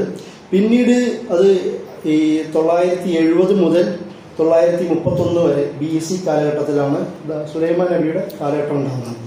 ഇദ്ദേഹത്തിന്റെ അതായത് 931 ആവുന്നതോടുകൂടി അദ്ദേഹത്തിന്റെ വഫാത്ത് ആവുന്നതോടുകൂടി സുലൈമാൻ നബിയുടെ മകൻ ഒരു പക്ഷം പിടിക്കുകയും ബാക്കിയുള്ളവർ മറ്റു പക്ഷത്തിലാവുകയും വീണ്ടും ഛിന്ന ഭിന്നമായി മാറുകയും ചെയ്യുന്നു. ഇവിടെയാണ് പ്രധാനമായും 2 രാജവംശങ്ങളായി അക്ഷരാർത്ഥത്തിൽ രൂപപ്പെടുന്നത്. യഹൂദിയ രാജവംശം ഫലസ്തീൻ്റെ ഒരു ഭാഗത്തും സാമിരിയ രാജവംശം ഫലസ്തീൻ്റെ മറ്റൊരു ഭാഗത്തും. ഈ കാലഘട്ടത്തിലാണ് മറ്റു പല പ്രവാചകന്മാർ വരുന്നത്. നമ്മൾ ഖുർആൻ പരാമർശിക്കുന്ന സക്കരിയ പ്രവാചകൻ. അവിടെയാണ് ഭരണാധികാരികളും പൗരോഹിതന്മാരെല്ലാവരും ചേർന്നുകൊണ്ട് അദ്ദേഹത്തെ വധിച്ചു കളയുന്നത്. പിന്നീട് അത് നമുക്ക് നേരെ ഈസാ അലൈഹി ഇസ്ലാമിൻ്റെ അടുത്തേക്ക് എത്തിക്കാം. ആ ഭാഗത്താണ് ഈ യോഹന്നാൻ അല്ലെങ്കിൽ യഹ്യ എന്ന് വിളിക്കപ്പെടുന്ന യഹ്യ നബി അലൈഹി ഇസ്ലാമിൻ്റെ കഥയുണ്ടാവുന്നത്. അവിടുത്തെ ഭരണാധികാരി തൻ്റെ കാമുകിയുടെ താല്പര്യപ്രകാരം യഹ്യ നബി അലൈഹി ഇസ്ലാമിൻ്റെ തല വെട്ടിയെടുത്ത് താരത്തിൽ കൊണ്ട് കൊടുക്കുന്ന കഥയൊക്കെയും ബൈബിളിൽ പരാമർശിക്കുന്നത് നമുക്ക് കാണാം. ഇതിൻ്റെ ഇടയിൽ ഖുർആൻ ഇവരുടെ പൊതു സ്വഭാവത്തെ വിശദീകരിക്കുന്നുണ്ട്. അള്ളാഹുവിനെ ധിക്കരിക്കുന്ന യഹൂദന്മാർ, പ്രവാചകന്മാരെ വധിക്കുന്ന യഹൂദന്മാർ, ഈ ഇത്തഖ്ദു അഹ്ബാറഹും വറുഹ്ബാനും അർബാബം മിൻ ദൂനില്ലാഹ്, അവരുടെ പണ്ഡിത പുരോഹിതന്മാരെ അള്ളാഹുവിനെ കൂടാതെ റബ്ബുകളായി സ്വീകരിച്ച കഥ ഖുർആൻ പരാമർശിക്കുന്നുണ്ട്. അതായത് പണ്ഡിത പുരോഹിതന്മാർക്ക് ജനത്തിൽ കൂടുതൽ സ്വാധീനം കിട്ടുക. ഈ ഒരു പശ്ചാത്തലത്തിലാണ്, തകർന്ന് ഇല്ലാതായ ഒരു പശ്ചാത്തലത്തിലാണ് യസ്രാ പ്രവാചകൻ, അതായത് ഉസൈർ നബി അലൈഹി ഇസ്ലാമിൻ്റെ ഒരു വരവുണ്ടാവുന്നത്. അദ്ദേഹത്തിൻ്റെ കാലത്തേക്ക് എത്തുമ്പോൾ തൗറാത്ത് എല്ലാം നശിച്ചിരുന്നു. അദ്ദേഹവും അദ്ദേഹത്തിൻ്റെ കുറച്ച് അനുയായികളും അദ്ദേഹത്തിൻ്റെ കൂടെയുള്ള വിശ്വാസങ്ങളും ചേർന്നുകൊണ്ടാണ് തൗറാത്തിൻ്റെ പുനർസംഘാടനം നടത്തുന്നത്. ആ തൗറാത്തിൻ്റെ ഒരു രീതിയാണ് ഇന്ന് നമ്മുടെ കയ്യിൽ കാണുന്ന ഈ ഓൾഡ് ടെസ്റ്റ്മെന്റ് എന്ന് വിളിക്കപ്പെടുന്നത്. ഉസൈർ നബിയുടെ ഒരു കോൺട്രിബ്യൂഷൻ ആയിട്ടാണ്. ഉസൈർ നബിയാണ് അവരുടെ ഒരു പരിഷ്കർത്താവായി പറയുന്നത്. അതുകൊണ്ടാണ് യഹൂദർ പലരും ഉസൈർ നബിയെ നബിയുടെ അള്ളാഹുവിൻ്റെ പുത്രൻ എന്ന രീതിയിൽ ആരാധിക്കാനും തുടങ്ങി. അതായത് യഹൂദ മതത്തിൻ്റെ സംരക്ഷകൻ എന്ന നിലയിൽ ഉസൈർ നബി മാറിയപ്പോൾ ആ ഉസൈർ നബിയെ അതിന് കുറച്ച് ഐഡൽ വർഷിപ്പ് കൂടുകയും വ്യക്തിപൂജ കൂടുകയും ആ ഉസൈർ നബിയെ തങ്ങളുടെ ഒരു ദൈവപുത്രൻ, അതായത് പിന്നീട് ഈസാ അലൈഹി ഇസ്ലാമിനെ ക്രിസ്ത്യാനികളാക്കിയതുപോലെ യഹൂദർ യസ്രാ പ്രവാചകൻ അല്ലെങ്കിൽ ഉസൈർ നബിയെ തങ്ങളുടെ പുത്രനാക്കി മാറ്റുന്നു. അങ്ങനെ പല വിഭാഗങ്ങളായി പിരിഞ്ഞൊരു കാലഘട്ടത്തിലാണ് ഈസാ നബി അലൈഹി ഇസ്ലാം വരുന്നത്. ഈസാ നബി അലൈഹി ഇസ്ലാം ഭരണകൂടത്തെ വിമർശിക്കുന്നത് കാണാം, പണ്ഡിതന്മാരെ വിമർശിക്കുന്നത് കാണാം. നമ്മുടെ മറ്റൊരു പ്രശ്നം, ഈസാ അലൈഹി ഇസ്ലാം എന്ന് കേൾക്കുമ്പോൾ നമ്മുടെ മുമ്പിലുള്ള ഒരു വളരെ സൗമ്യനായ, സ്നേഹം മാത്രം നിറഞ്ഞ, കരുണാമയനായ ഒരാളുടെ ഇമേജാണ് നമ്മുടെ മുമ്പിലുള്ളത്. നമുക്ക് അങ്ങനെയാണ് കാണുന്നത്. പക്ഷെ ബൈബിൾ ഈസാ അലൈഹി ഇസ്ലാം സർപ്പസന്തതികളെ എന്നൊക്കെ വിളിച്ചുകൊണ്ട് ഈ പണ്ഡിതന്മാരെ പുരോഗമനം അഴിച്ചു ഓടിക്കുന്നുണ്ട്. ബൈത്തുൽ മുഖദ്ദിസ് ചൂത് കളിച്ചുകൊണ്ടിരുന്നവരെ ചാട്ടവാട്ട് അടിച്ചു ഓടിക്കുന്ന ഈസാ നബിനെ കാണിക്കുന്നുണ്ട്. ഭരണാധികാരിനെ പിലാത്തോസിനെ ശക്തമായി വിമർശിക്കുന്ന ഈസാ അലൈഹി ഇസ്ലാമിനെ ബൈബിൾ കാണിക്കുന്നുണ്ട്. ഇതൊന്നും പുറത്തു വരുന്നില്ല. പകരം ക്രിസ്തീയ മുഖം ഈസാ അലൈഹി ഇസ്ലാം കരുണാമയനും, തിരിച്ചിപ്പുറത്ത് മുസ്ലിങ്ങൾ റഹ്മത്തുല്ലിൽ ആലമീനാണ് നബി സല്ലല്ലാഹു അലൈഹി വസല്ലമ, റഹ്മാൻ റഹീമാണ് അല്ലാഹു സുബ്ഹാനഹു വ തആല. ഖുർആനെയും റഹ്മത്തായി വിശദീകരിക്കും. പക്ഷേ നമുക്ക് റഹ്മത്തിൻ്റെ ഇമേജ് ഇല്ല. അപ്പോൾ ഇതിൻ്റെ ഒരു പ്രശ്നം കൂടെ മനസ്സിലാക്കണം. ഈസാ അലൈഹി ഇസ്ലാമിനെ ബൈബിൾ ചിത്രീകരിക്കുന്നത് വളരെ ക്രുദ്ധനായ, എന്നാൽ വളരെ പരുഷ സ്വഭാവം, തിന്മയുടെ പരുഷ സ്വഭാവം കാണിക്കുന്ന ഒരു നബി ആയിട്ടാണ്. ആ ഈസാ അലൈഹി ഇസ്ലാമിനെയാണ് ജൂത പുരോഹിതന്മാരുടെ തന്നെ സപ്പോർട്ടോടുകൂടി കുരിശിൽ തറയ്ക്കാൻ തീരുമാനിക്കുന്നു. ബാക്കിയുള്ള സംഭവം നമുക്ക് ഖുർആൻ പല ഭാഗങ്ങൾ വിശദീകരിക്കുന്നുണ്ട്. അവർക്ക് ഈസാ അലൈഹി ഇസ്ലാമായി മറ്റൊരാളെ തോന്നിയതാണ്. പക്ഷെ അള്ളാഹു ഇലൈഹി, അള്ളാഹു അദ്ദേഹത്തെ ഉയർത്തി. ഒരു വിയോഗമാണ് ഖുർആൻ പറയുന്നത്. അവർ പറയുന്നത് ഒറിജിനൽ സിൻ എന്ന് പറയുന്ന കൺസെപ്റ്റിൻ്റെ ഇസ്രായേലികൾ നൂറ്റാണ്ടുകളായി, അല്ലെങ്കിൽ മനുഷ്യവംശം നൂറ്റാണ്ടുകളായി പേറിക്കൊണ്ടിരുന്ന കുറ്റപാപത്തിൻ്റെ വിമോചകനായിട്ടാണ് കുരിശിൽ കയറിയത് എന്നൊരു വിശ്വാസമാണ് ക്രിസ്ത്യൻ കൺസെപ്റ്റിൽ. എന്നാൽ ഇസ്ലാമിൽ ആ വിശ്വാസമില്ല. കാരണം ഇസ്ലാമിൽ ഒറിജിനൽ സിൻ എന്ന് പറയുന്ന കൺസെപ്റ്റിനെ ആദം അലൈഹി ഇസ്ലാമിൻ്റെ സ്വർഗീയ വാസത്തിൽ തന്നെ അള്ളാഹു പൊളിച്ചടക്കുന്നത് കാണാം. എന്തുകൊണ്ടാണ് അള്ളാഹു സുബ്ഹാനഹു വ തആല ആദം അലൈഹി ഇസ്ലാമിൻ്റെ സ്വർഗീയവാസം വിശദീകരിക്കുന്നത്? ആദം അലൈഹി ഇസ്ലാമിനെ ബഹിഷ്കൃതനായി ആയതാണോ? സ്വർഗത്തിൽ നിന്ന് പുറത്താക്കപ്പെട്ടവനാണ് ആദം അലൈഹി ഇസ്ലാം. ബൈബിൾ അതാണ് പറയുന്നത്. നമ്മൾ അങ്ങനെയാണോ മനസ്സിലാക്കേണ്ടത്? ഇസ്ലാം എന്തിനാണ് സ്വർഗീയവാസം പറയുന്നത്? കാരണം ഒറിജിനൽ സിൻ എന്ന് പറയുന്ന കൺസെപ്റ്റ് ആദ്യ പാപം സംഭവിക്കുന്നത് ബൈബിൾ ക്രിസ്ത്യാനിയുടെ മെയിൻ കൺസെപ്റ്റ് അതാണല്ലോ, സംഭവിക്കുന്നത് സ്വർഗത്തിലാണ്. അതായത് ഹവ്വ ആദം നബിയെ പ്രേരിപ്പിച്ചിട്ട് കുറ്റം ചെയ്യുന്നതാണ്. അതായത് ആദ്യത്തെ പാപം ചെയ്യുന്ന ഒരു പെണ്ണാണ്. പക്ഷേ ഇസ്ലാമിൽ എവിടെയൊക്കെയാണോ ആദ്യ പാപത്തെ ഈ പാപം പറയുന്നത് അവിടെയൊക്കെ ആദം നബീൻ്റെ പേരോ അല്ലെങ്കിൽ രണ്ടുപേരും ഒന്നിച്ചോ ആണ് പറയുന്നത്. വലാ തഖറബ ഹാദിഹി ഷജറ, രണ്ടുപേരും ചേർത്താ പറയുന്നത്. അത് മാത്രമല്ല, അള്ളാഹു തൗബ സ്വീകരിക്കുന്നു എന്ന് പറയുന്നത് ആദമിൽ നിന്ന് മാത്രമാണ്, ഹവ്വയുടെ പേര് പറയുന്നില്ല. അതായത് സ്വർഗവാസത്തിൻ്റെ പ്രധാന ലക്ഷ്യങ്ങളിലൊന്ന് ഒറിജിനൽ സിൻ എന്ന് വിളിക്കപ്പെടുന്ന യഹൂദ ക്രിസ്തീയ കൺസെപ്റ്റിനെ തിരുത്താനും കൂടെ വേണ്ടിയിട്ടായിരുന്നു. അതാണ് എന്തിനാണ് ഖുർആൻ വന്നു എന്നതിൻ്റെ ഉത്തരം കിടക്കുന്നത്. അപ്പോൾ ഈസാ അലൈഹി ഇസ്ലാമിൻ്റെ ഈ കുരിശ് മരണവുമായി അതിന് ബന്ധമുണ്ട് എന്നാണ് ഞാൻ പറഞ്ഞിട്ട് ചുരുക്കം. അതിനുശേഷമാണ് നമ്മൾ സൂറത്ത് ഇസ്രായേലിലെ 4 മുതലുള്ള 2-3 ആയത്തുകളിൽ ഈ വല തുഫ്സിദൂന ഫിൽ അർളി മർറത്തൈൻ വല തഅലൂന ഉലൂവൻ കബീറ എന്ന് പറയുന്ന സംഭവമുള്ളത്. 2 തവണ നിങ്ങൾ എന്ത് ചെയ്യും? അതിഭയങ്കരമായ പീഡനങ്ങളും ബുദ്ധിമുട്ടുകളും നേരിടേണ്ടി വരും, പിന്നീട് നിങ്ങൾ വിജയിക്കുമെന്ന് പറയുന്ന സംഭവം പറയുന്നത്. അവിടെ രണ്ട് സംഭവങ്ങളാണ്. ഒന്ന്, ബാബിലോണിയനായ നെബൂഖദ്നേസർ എന്ന് വിളിക്കപ്പെടുന്ന ഒരാൾ ഈ ഇസ്രായേലികൾ അവിടെ വരികയും അന്ന് സുലൈമാൻ നബി അലൈഹി ഇസ്ലാം പണിഞ്ഞ മന്ദിരം, ഹൈക്കൽ സുലൈമാനെ നമ്മൾ വിളിക്കുന്നു, ടെമ്പിൾ എന്ന് അവർ വിളിക്കുന്നു, ടെമ്പിൾ ഓഫ് സോളമൻ എന്ന് അവർ വിളിക്കുന്നു, അതിനെ തകർക്കുകയും ഈ മുഴുവൻ യഹൂദികളെ ബാബിലോണിയയിലേക്ക് അടിമ കച്ചവടത്തിനായി കൊണ്ടുപോവുകയും ചെയ്യുന്ന കഥകളാണ്. അന്ന് യഹൂദികളായി മാറി. അല്ലദീന ഹാദു എന്നാണ് പിന്നീടുള്ള ഈ ജനതയെ ഖുർആൻ വിളിക്കുന്നത്. യഹൂദികളായി മാറിയവർ എന്നാണ് അതിൻ്റെ അർത്ഥം. ഇത് മുസ്ലിങ്ങളായ യഹൂദിയരെ കുറിച്ചിട്ടല്ല. അല്ലദീന ഹാദു, യഹൂദിയരായവർ, അതായത് യഹൂദയുടെ വിശ്വാസത്തിലേക്ക് മാറിയവരെ. സുലൈമാൻ നബി അലൈഹി ഇസ്ലാമിന്റെ മരണത്തിന് ശേഷം ഞാൻ പറഞ്ഞല്ലോ, ഇവർ തമ്മിൽ ചിന്തിച്ചേറി പോവുകയും സാമരികളും യഹൂദരുമായി മാറുകയും അവസാനം ഇവർ തമ്മിൽ യുദ്ധമുണ്ടാവുകയും സാമരികളുടെ അധികാരമില്ലാതാവുകയും യഹൂദർ അപ്രമാദിത്വം കിട്ടുകയും അങ്ങനെ ബെഞ്ചമിന്റെ കുടുംബക്കാർ യഹൂദിയരുടെ കൂടെ കൂടുകയും പിന്നീട് ഇസ്രായേലികൾക്ക് മുഴുവൻ പേരായി യഹൂദി എന്ന പേര് മാറുകയും ചെയ്തു. ആ യഹൂദി വിഭാഗത്തെയാണ് അല്ലാഹു അല്ലദീന ഹാദു എന്ന് വിളിക്കുന്നത്. അതുകൊണ്ടാണ് ഖുർആൻ പലയിടത്തും നിങ്ങൾ ഇവരുടെ പരലോക വിശ്വാസം ഭയങ്കര പ്രശ്നമായിരുന്നു. ക്രിസ്ത്യാനികളെക്കാളും പരലോക വിശ്വാസത്തെ ഏറ്റവും കൂടുതൽ വിമർശിക്കുന്ന അല്ലാഹു യഹൂദരെയാണ്. അതുകൊണ്ടാണ് നിങ്ങൾ യഹൂദികളാവട്ടെ, ക്രിസ്ത്യാനികളാവട്ടെ, സാബിയങ്ങളാവട്ടെ, മുഅ്മിനീകളാവട്ടെ, അള്ളാഹുവിലും പരലോകത്തിലും വിശ്വസിക്കുകയാണെങ്കിൽ അതാണ് നല്ലതെന്ന് ഖുർആൻ ബഖറയിലും പല ഭാഗങ്ങളിലും എടുത്തെടുത്ത് പറയുന്നത്.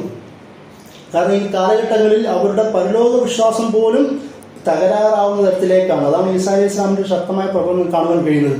ഇതിൻ്റെയൊക്കെ ഒരു ശിക്ഷയാണ് നെബൂഖദ്നേസറിന്റെ അവിടെ വരികയും ഇവർ അടിച്ചൊടിക്കുകയും ചെയ്യുന്നത്. രണ്ടാമത്തെ ശിക്ഷ ഉണ്ടാവുന്നത് റോമൻ കാലഘട്ടത്തിലാണ്. ഏത് AD 7-ാം നൂറ്റാണ്ട് ആ ഒരു ഭാഗത്തേക്കാണ് ഇവിടെ വരുന്നത്. ആ കാലഘട്ടത്തിലാണ് വീണ്ടും ടെമ്പിൾ ഹൈക്കൽ സുലൈമാനി തകർക്കപ്പെടുന്നത്. ഇതിനു മുമ്പ് അവർ വീണ്ടും പണിയുന്നുണ്ട്. ആ പണിഞ്ഞ ഇതിനെയാണ് ഈ റോമൻ കാലഘട്ടം വരികയും തകർക്കുകയും ചെയ്യുന്നത്. മൂന്നാമത്തെ ടെമ്പിളിന്റെ സ്റ്റെപ്പിലാണ് ഇപ്പോൾ ഇസ്രായേൽ സ്റ്റേറ്റ് ഉള്ളത്. ഇന്നത്തെ നമ്മുടെ മസ്ജിദുൽ അഖ്സയുടെയും ഖുബ്ബത്തു സഹ്റയുടെയും അടിയിൽ ഭീമൻ ടണലുകൾ അവർ രൂപീകരിച്ചിട്ടുണ്ട്. അത് മാത്രമല്ല അവരുടെ ചില അടയാളങ്ങളും ചില തിയോളജികൾ ഈ ചുവപ്പ് നിറമുള്ള കാളകളെയൊക്കെയും പശുക്കളെയൊക്കെ നോട്ട് ചെയ്യുന്ന ഒരു സാഹചര്യം കൂടെ ഉണ്ട്. കാരണം ആ കാളയുടെ സംഭവം ഇസ്രായേലിന്റെ ചരിത്രത്തിൽ ഏറ്റവും പ്രധാനപ്പെട്ടതാണ്. അപ്പോൾ അതിലേക്ക് കൊണ്ടുവരുന്നതുമായി ബന്ധപ്പെട്ട് തിയോളജിക്കൽ ഡിസ്കഷൻ നടന്നുകൊണ്ടിരിക്കുകയാണ് ഇസ്രായേൽ. അതിൻ്റെ ഭാഗമായി ഗസയും വെസ്റ്റ് ഭാഗങ്ങളൊക്കെ തങ്ങളുടെ കയ്യിൽ വരണം. അപ്പോൾ പ്രശ്നമില്ലാത്ത തരത്തിലേക്ക് മസ്ജിദുൽ അഖ്സ പണിഞ്ഞുണ്ടാക്കണം എന്നതാണ് ഒരു തീരുമാനം. ഇപ്പോൾ മൂന്നാമത്തെ ടെമ്പിളിന്റെ നിർമ്മാണത്തിന്റെ ലക്ഷ്യത്തിലാണ് ഈ അറ്റാക്കുകൾ ഉള്ളത്. അതാണ് തിയോളജിക്കൽ കണക്ഷൻ ഈ അറ്റാക്കിന്റെ അവിടെയാണുള്ളത്. അങ്ങനെ നബി സല്ലല്ലാഹു അലൈഹി വസല്ലമയുടെ കാലത്തിലേക്ക് വരുമ്പോൾ ഏകദേശം 5% മാത്രമേ യഹൂദരുണ്ടായിരുന്നുള്ളൂ. അവിടെ ക്രിസ്ത്യൻ കോൺസ്റ്റന്റൈൻ അവിടുത്തെ ക്രിസ്തു മതത്തിന്റെ ദേശീയ മതമായി പ്രഖ്യാപിക്കുകയും, അതായത് സെന്റ് പോളിന്റെ കാലഘട്ടത്തിലാണ് കോൺസ്റ്റന്റൈൻ വരുന്നത്. സെന്റ് പോൾ പറയുന്നു ട്രിനിറ്റി മുന്നിലോട്ട് കൊണ്ടുവരുന്നു, കോൺസ്റ്റന്റൈൻ അത് സ്വീകരിക്കുന്നു. അങ്ങനെ എല്ലാവരെയും ക്രിസ്തീയരാക്കി നിർബന്ധപൂർവ്വം മാറ്റുന്നു.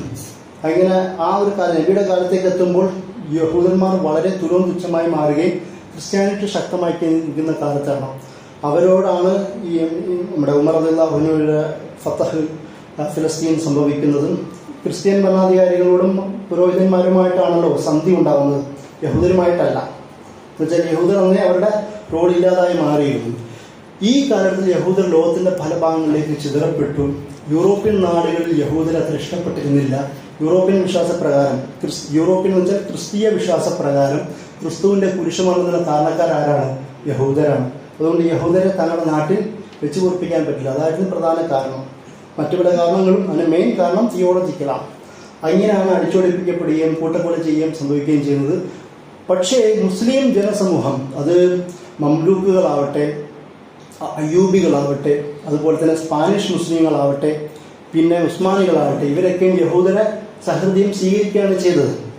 സ്പെയിനിൽ മൈമോനിഡ്സ് എന്ന് വിളിക്കപ്പെടുന്ന അറിയപ്പെട്ട സ്കോളർ പോലും മുസ്ലിം ഭരണാധികാരിയുടെ കൂടെ ഷൂറ മെമ്പറായി തന്നെ ഉണ്ടായിരുന്നു. നമുക്ക് ചരിത്രത്തിൽ കാണാം. മില്ലത്ത് സിസ്റ്റം എന്ന പേരിൽ സുൽത്താൻ മുഹമ്മദ് ഫാത്തിഹ്, ഞാൻ കുറച്ചുകൂടെ അടുത്ത് വരികയാണ്. സുൽത്താൻ മുഹമ്മദ് ഫാത്തിഹ് കോൺസ്റ്റാന്റിനോപ്പിൾ പിടിച്ചെടുത്ത് ഇസ്താംബൂളാക്കി മാറ്റിയതിനു ശേഷം സർവ്വജനങ്ങളെയും കോൺസ്റ്റാന്റിനോപ്പിളിലേക്ക് കൊണ്ടുവരുന്നു, ഇസ്താംബൂളിലേക്ക് കൊണ്ടുവന്നു. അവിടെ മുസ്ലിങ്ങൾ മാത്രമല്ല എല്ലാവരും വേണം, അവിടെ സഹവർത്തിത്വം വേണം. അതിന് അദ്ദേഹം മില്ലത്ത് സിസ്റ്റം എന്ന പേരാണ് കൊടുത്തത്. എല്ലാ തരത്തിലുള്ള മില്ലത്തുകളും ഉണ്ടായിരിക്കെ അവരുടെ റെപ്രസെന്റേഷൻ ദർബാറിൽ ഉണ്ടാവണം. അതിലൂടെ ഭരണ സംവിധാനം നടക്കണം. അങ്ങനെ ഒരു ഡെമോക്രാറ്റിക്കായ ഒരു പോപ്പുലിസ്റ്റിക് ഭരണകൂടമാണ് മില്ലത്ത് സിസ്റ്റം എന്ന നിലയിൽ സുൽത്താൻ മുഹമ്മദ് ഫാത്തിഹ് രണ്ടാമൻ നടപ്പിലാക്കിയത്. അതിൻ്റെ ഭാഗമായി യഹൂദരെയും ഇസ്താംബുളിലേക്കും അൻകാരയുടെ ചുറ്റുപാടുകളിലേക്കും അദ്ദേഹം സ്വീകരിച്ചു. അത് നമ്മളുടെ ഉസ്മാനി ഖിലാഫത്ത് അവസാനം വരെയും കൊണ്ടുനടന്നു. പക്ഷേ സുൽത്താൻ അബ്ദുൽ ഹമീദ് സെക്കൻഡിൻ്റെ രണ്ടാമൻ്റെ കാലഘട്ടത്തിലേക്ക് എത്തുമ്പോഴാണ് സയോണിസത്തിൻ്റെ രൂപീകരണം സംഭവിക്കുന്നത്. തിയോഡർ ഹെർസൽ 1896 ദ ജൂസ് സ്ട്രാങ്ത് അല്ലെങ്കിൽ ദ ജൂസ് സ്റ്റേറ്റ് എന്ന് പറയുന്ന ഒരു ബുക്ക് എഴുതുന്നു. ആ ബുക്കിൽ മറ്റു പല സ്കോളേഴ്സും യഹൂദന്മാരും സ്കോളേഴ്സും ഇതിനു മുമ്പ് തന്നെ ജൂസ് സ്റ്റേറ്റിൻ്റെ ഒരു ഹോംലാൻഡിനെ കുറിച്ച് വർത്തമാനം പറയുന്നുണ്ടെങ്കിൽ പോലും ഒരു ആക്ടിവിസ്റ്റായ ജേർണലിസ്റ്റിക്കായ ഒരുപാട് പണ്ഡിതന്മാരുമായും ധനികരുമായും ഭരണകൂടവുമായും ബന്ധമുള്ള ഒരാളെന്ന നിലയിൽ ഈ തിയോഡർ ഹെർസലിൻ്റെ വാക്കിനാണ് ആക്കം കിട്ടിയത്, കൂടുതൽ ഈ സപ്പോർട്ട് ലഭിച്ചത്. അദ്ദേഹം ആ ബുക്ക് എഴുതുന്നു 1897, തൊട്ടടുത്ത വർഷം തന്നെ ആദ്യത്തെ സിയോണിസ്റ്റ് കോൺഫറൻസ് നടപ്പിലാക്കുന്നു. ഇത് സുൽത്താൻ അബ്ദുൽ ഹമീദ് സെക്കൻഡ് അറിയുന്നു. കാരണം അന്നത്തെ ഏറ്റവും വലിയ ചാര സംഘടന സുൽത്താൻ അബ്ദുൽ ഹമീദിൻ്റെ കയ്യിലുണ്ടായിരുന്നു. അതുകൊണ്ട് തന്നെ ആ ഒരു വട്ടം തിയോഡർ ഹെർസൽ ഇദ്ദേഹത്തെ കാണാൻ വരുന്നുണ്ട്. ഇത് തടയുന്നു, നീ കാണണ്ടെന്ന് പറയുന്നത്. അയാളുടെ താല്പര്യം ഇദ്ദേഹത്തിന് അറിയാമായിരുന്നു. അദ്ദേഹം ഹാഹാം എഫന്തി, അതായത് സൽത്തനത്തിൽ തന്നെ വലിയ റോളുണ്ടായിരുന്ന സയോണിസ്റ്റ് ആയിരുന്ന ഒരു മുഖം മുനാഫിക് സ്റ്റൈലായിരുന്നു. അയാൾ വഴിയാണ് തിയോഡർ ഹെർസൽ ഈ സുൽത്താൻ അബ്ദുൽ ഹമീദുമായിട്ടുള്ള മീറ്റിങ്ങിന് താല്പര്യം പ്രകടിപ്പിക്കുന്നത്. ആദ്യം തടയാണ് ചെയ്യുന്നത്. എന്നാൽ ഇപ്പോൾ രണ്ടാമത് അദ്ദേഹത്തെ മീറ്റിങ്ങിന് അനുവദിക്കുന്നു. അദ്ദേഹം വന്ന് സംസാരിക്കുമ്പോൾ സുൽത്താൻ അബ്ദുൽ ഹമീദ് സെക്കൻഡ് പറയുന്നത് ഇത് മുസ്ലിങ്ങളുടെ വഖഫ് സ്വത്താണ്, ഇങ്ങനെ ആർക്കും കച്ചവടം നടത്താനുള്ളതല്ല നമ്മൾ തിരിച്ചറിയിക്കുന്നു. പിന്നീട് നിങ്ങൾ അറിയേണ്ടത് സുൽത്താൻ അബ്ദുൽ ഹമീദ് സെക്കൻഡിനെ 1909 സ്ഥാനഭ്രഷ്ടനാക്കുമ്പോൾ ആ കത്ത് കൊണ്ടു കൊടുക്കുന്നത് നേരത്തെ വന്ന ആ ഹാഹാം എഫന്തി എന്ന് പറയുന്ന ആളാണ്. ഏത് യഹൂദനാണോ ആദ്യം കൊണ്ടുവന്നത് ആ യഹൂദൻ തന്നെയാണ് നിങ്ങൾ അധികാരം പോയി എന്നും പറഞ്ഞ് കത്ത് കൊണ്ട് കൊടുക്കുന്നത്. എത്രത്തോളം ഇവരുടെ ഉപജാപ സംഘങ്ങൾ ഖിലാഫത്തിനുള്ളിൽ തന്നെ വർക്ക് ചെയ്തെന്ന് നമ്മൾ മനസ്സിലാക്കണം. ബ്രിട്ടീഷ് സാമ്രാജ്യത്തിൻ്റെ സഹായത്തോടു കൂടി സയോണിസ്റ്റുകൾ അധികാരം ചെലുത്തി അവർക്ക് യുവതുർക്കികൾ വഴി തുറന്നു കൊടുത്തു. സുൽത്താൻ അബ്ദുൽ ഹമീദ് സെക്കൻഡിന്റെ കാലത്ത് ഇവരുടെ അനക്കങ്ങൾ കണ്ടപ്പോൾ അതുവരെ വിവിധ ഭാഗങ്ങളിൽ നിന്ന് യഹൂദർക്ക് ഫലസ്തീനിലേക്ക് അനുവാദം നൽകിയിരുന്ന അദ്ദേഹം പുതിയ നിയമങ്ങൾ ഉണ്ടാക്കുകയും ഇനി മുതൽ ഒരു യഹൂദനും, പ്രത്യേകിച്ച് യഹൂദനും ഫലസ്തീനിൽ കാലുകുത്താൻ പാടുള്ള നിയമം ഉണ്ടാക്കിയ ആളായിരുന്നു സുൽത്താൻ അബ്ദുൽ ഹമീദ് സെക്കൻഡ്. അതുകൊണ്ട് കൂടിയാണ് അദ്ദേഹത്തെ സ്ഥാനഭ്രഷ്ടനാക്കുന്നത്. കാരണം അന്ന് സാമ്പത്തികമായി ഒരുപാട് ബുദ്ധിമുട്ടുണ്ടായിരുന്നു. ഇന്ന് ഇന്ത്യയിൽ നിന്ന് അടക്കമുള്ള ഒരുപാട് ആൾക്കാർ ഹിജാസ് റെയിൽവേക്ക് അടക്കമുള്ള റെയിൽവേ പണിയാൻ വേണ്ടി സമ്പത്ത് കൊടുത്ത കഥകളൊക്കെ ഉണ്ട് സുൽത്താൻ അബ്ദുൽ ഹമീദ് സെക്കൻഡിന്. കാരണം സാമ്പത്തികമായ ഒരുപാട് ബുദ്ധിമുട്ടുള്ള കാലമാണ്. പ്രവിശാലമായ ലോകം ഭരിക്കുന്ന സുൽത്താനേറ്റും കൂടെ ആണല്ലോ. അപ്പോൾ ഇത് കണ്ടറിഞ്ഞ് ഞങ്ങൾ സമ്പത്ത് തരാം, നിങ്ങൾ ഞങ്ങൾക്ക് കുറച്ച് ഭൂമി തന്നാൽ മതി എന്നായിരുന്നു അവകാശപ്പെട്ടത്. സാമ്പത്തിക ബുദ്ധിമുട്ടുണ്ടായിട്ട് പോലും അവരെ തള്ളിക്കളയാണ് അദ്ദേഹം ചെയ്തത്. എന്നാൽ യുവതുർക്കികളെ വശത്തിലാക്കുവാൻ അവർക്ക് കഴിഞ്ഞു. ഇദ്ദേഹത്തെ അധികാരത്തിൽ മാറ്റുകയും യുവതുർക്കികൾ നേരത്തെ ഉണ്ടാക്കുന്ന എല്ലാ ബാനുകളും ലിഫ്റ്റ് ചെയ്യുകയും അവർക്ക് സുന്ദരമായി വരാനുള്ള സാഹചര്യം ഒരുക്കി കൊടുക്കുകയും അതിനാണ് ആലിയ എന്ന് പറയുന്നത്. ജൂയിഷ് ഇമിഗ്രേഷൻ വിളിക്കുന്ന പേരാണ് ആലിയ. 1700കളുടെ അവസാനത്തോടും 1920-10കളിൽ തുടക്കത്തിൽ തന്നെ ഈ ജൂയിഷ് മൈഗ്രേഷൻ ശക്തമാവുകയും ഇന്ന് നമ്മുടെ സ്വന്തം കൊച്ചു കേരളത്തിൽ നിന്ന് പോലും ഈ കൺസെപ്റ്റിൻ്റെ ഭാഗമായി പോവുകയും ചെയ്തു. അവർ പ്രധാനമായി മുന്നിൽ വെച്ച 2-3 തിയറികളാണ്. ഒന്ന്, ഭൂമിയില്ലാത്ത ജനതയ്ക്ക് ജനതയില്ലാത്ത ഭൂമി. ഇത് ഫലസ്തീൻ എന്ന് പറയുന്നത് തരിശായ ഭൂമിയൊന്നും ഇല്ല, ജനങ്ങളുടെയൊന്നുമില്ല. എന്നാൽ ഞങ്ങൾ ഇസ്രായേലികൾക്കോ ജൂതന്മാർക്കോ ഭൂമിയില്ല, ഇവിടെ ഭൂമി ഉണ്ടല്ലോ, ഞങ്ങൾ അങ്ങോട്ട് വരാം. അതായിരുന്നു അവർ വെച്ച ഒന്നാമത്തെ ആർഗ്യുമെന്റ്. രണ്ടാമത് പ്രോമിസഡ് ലാൻഡ് എന്നുള്ളതായിരുന്നു.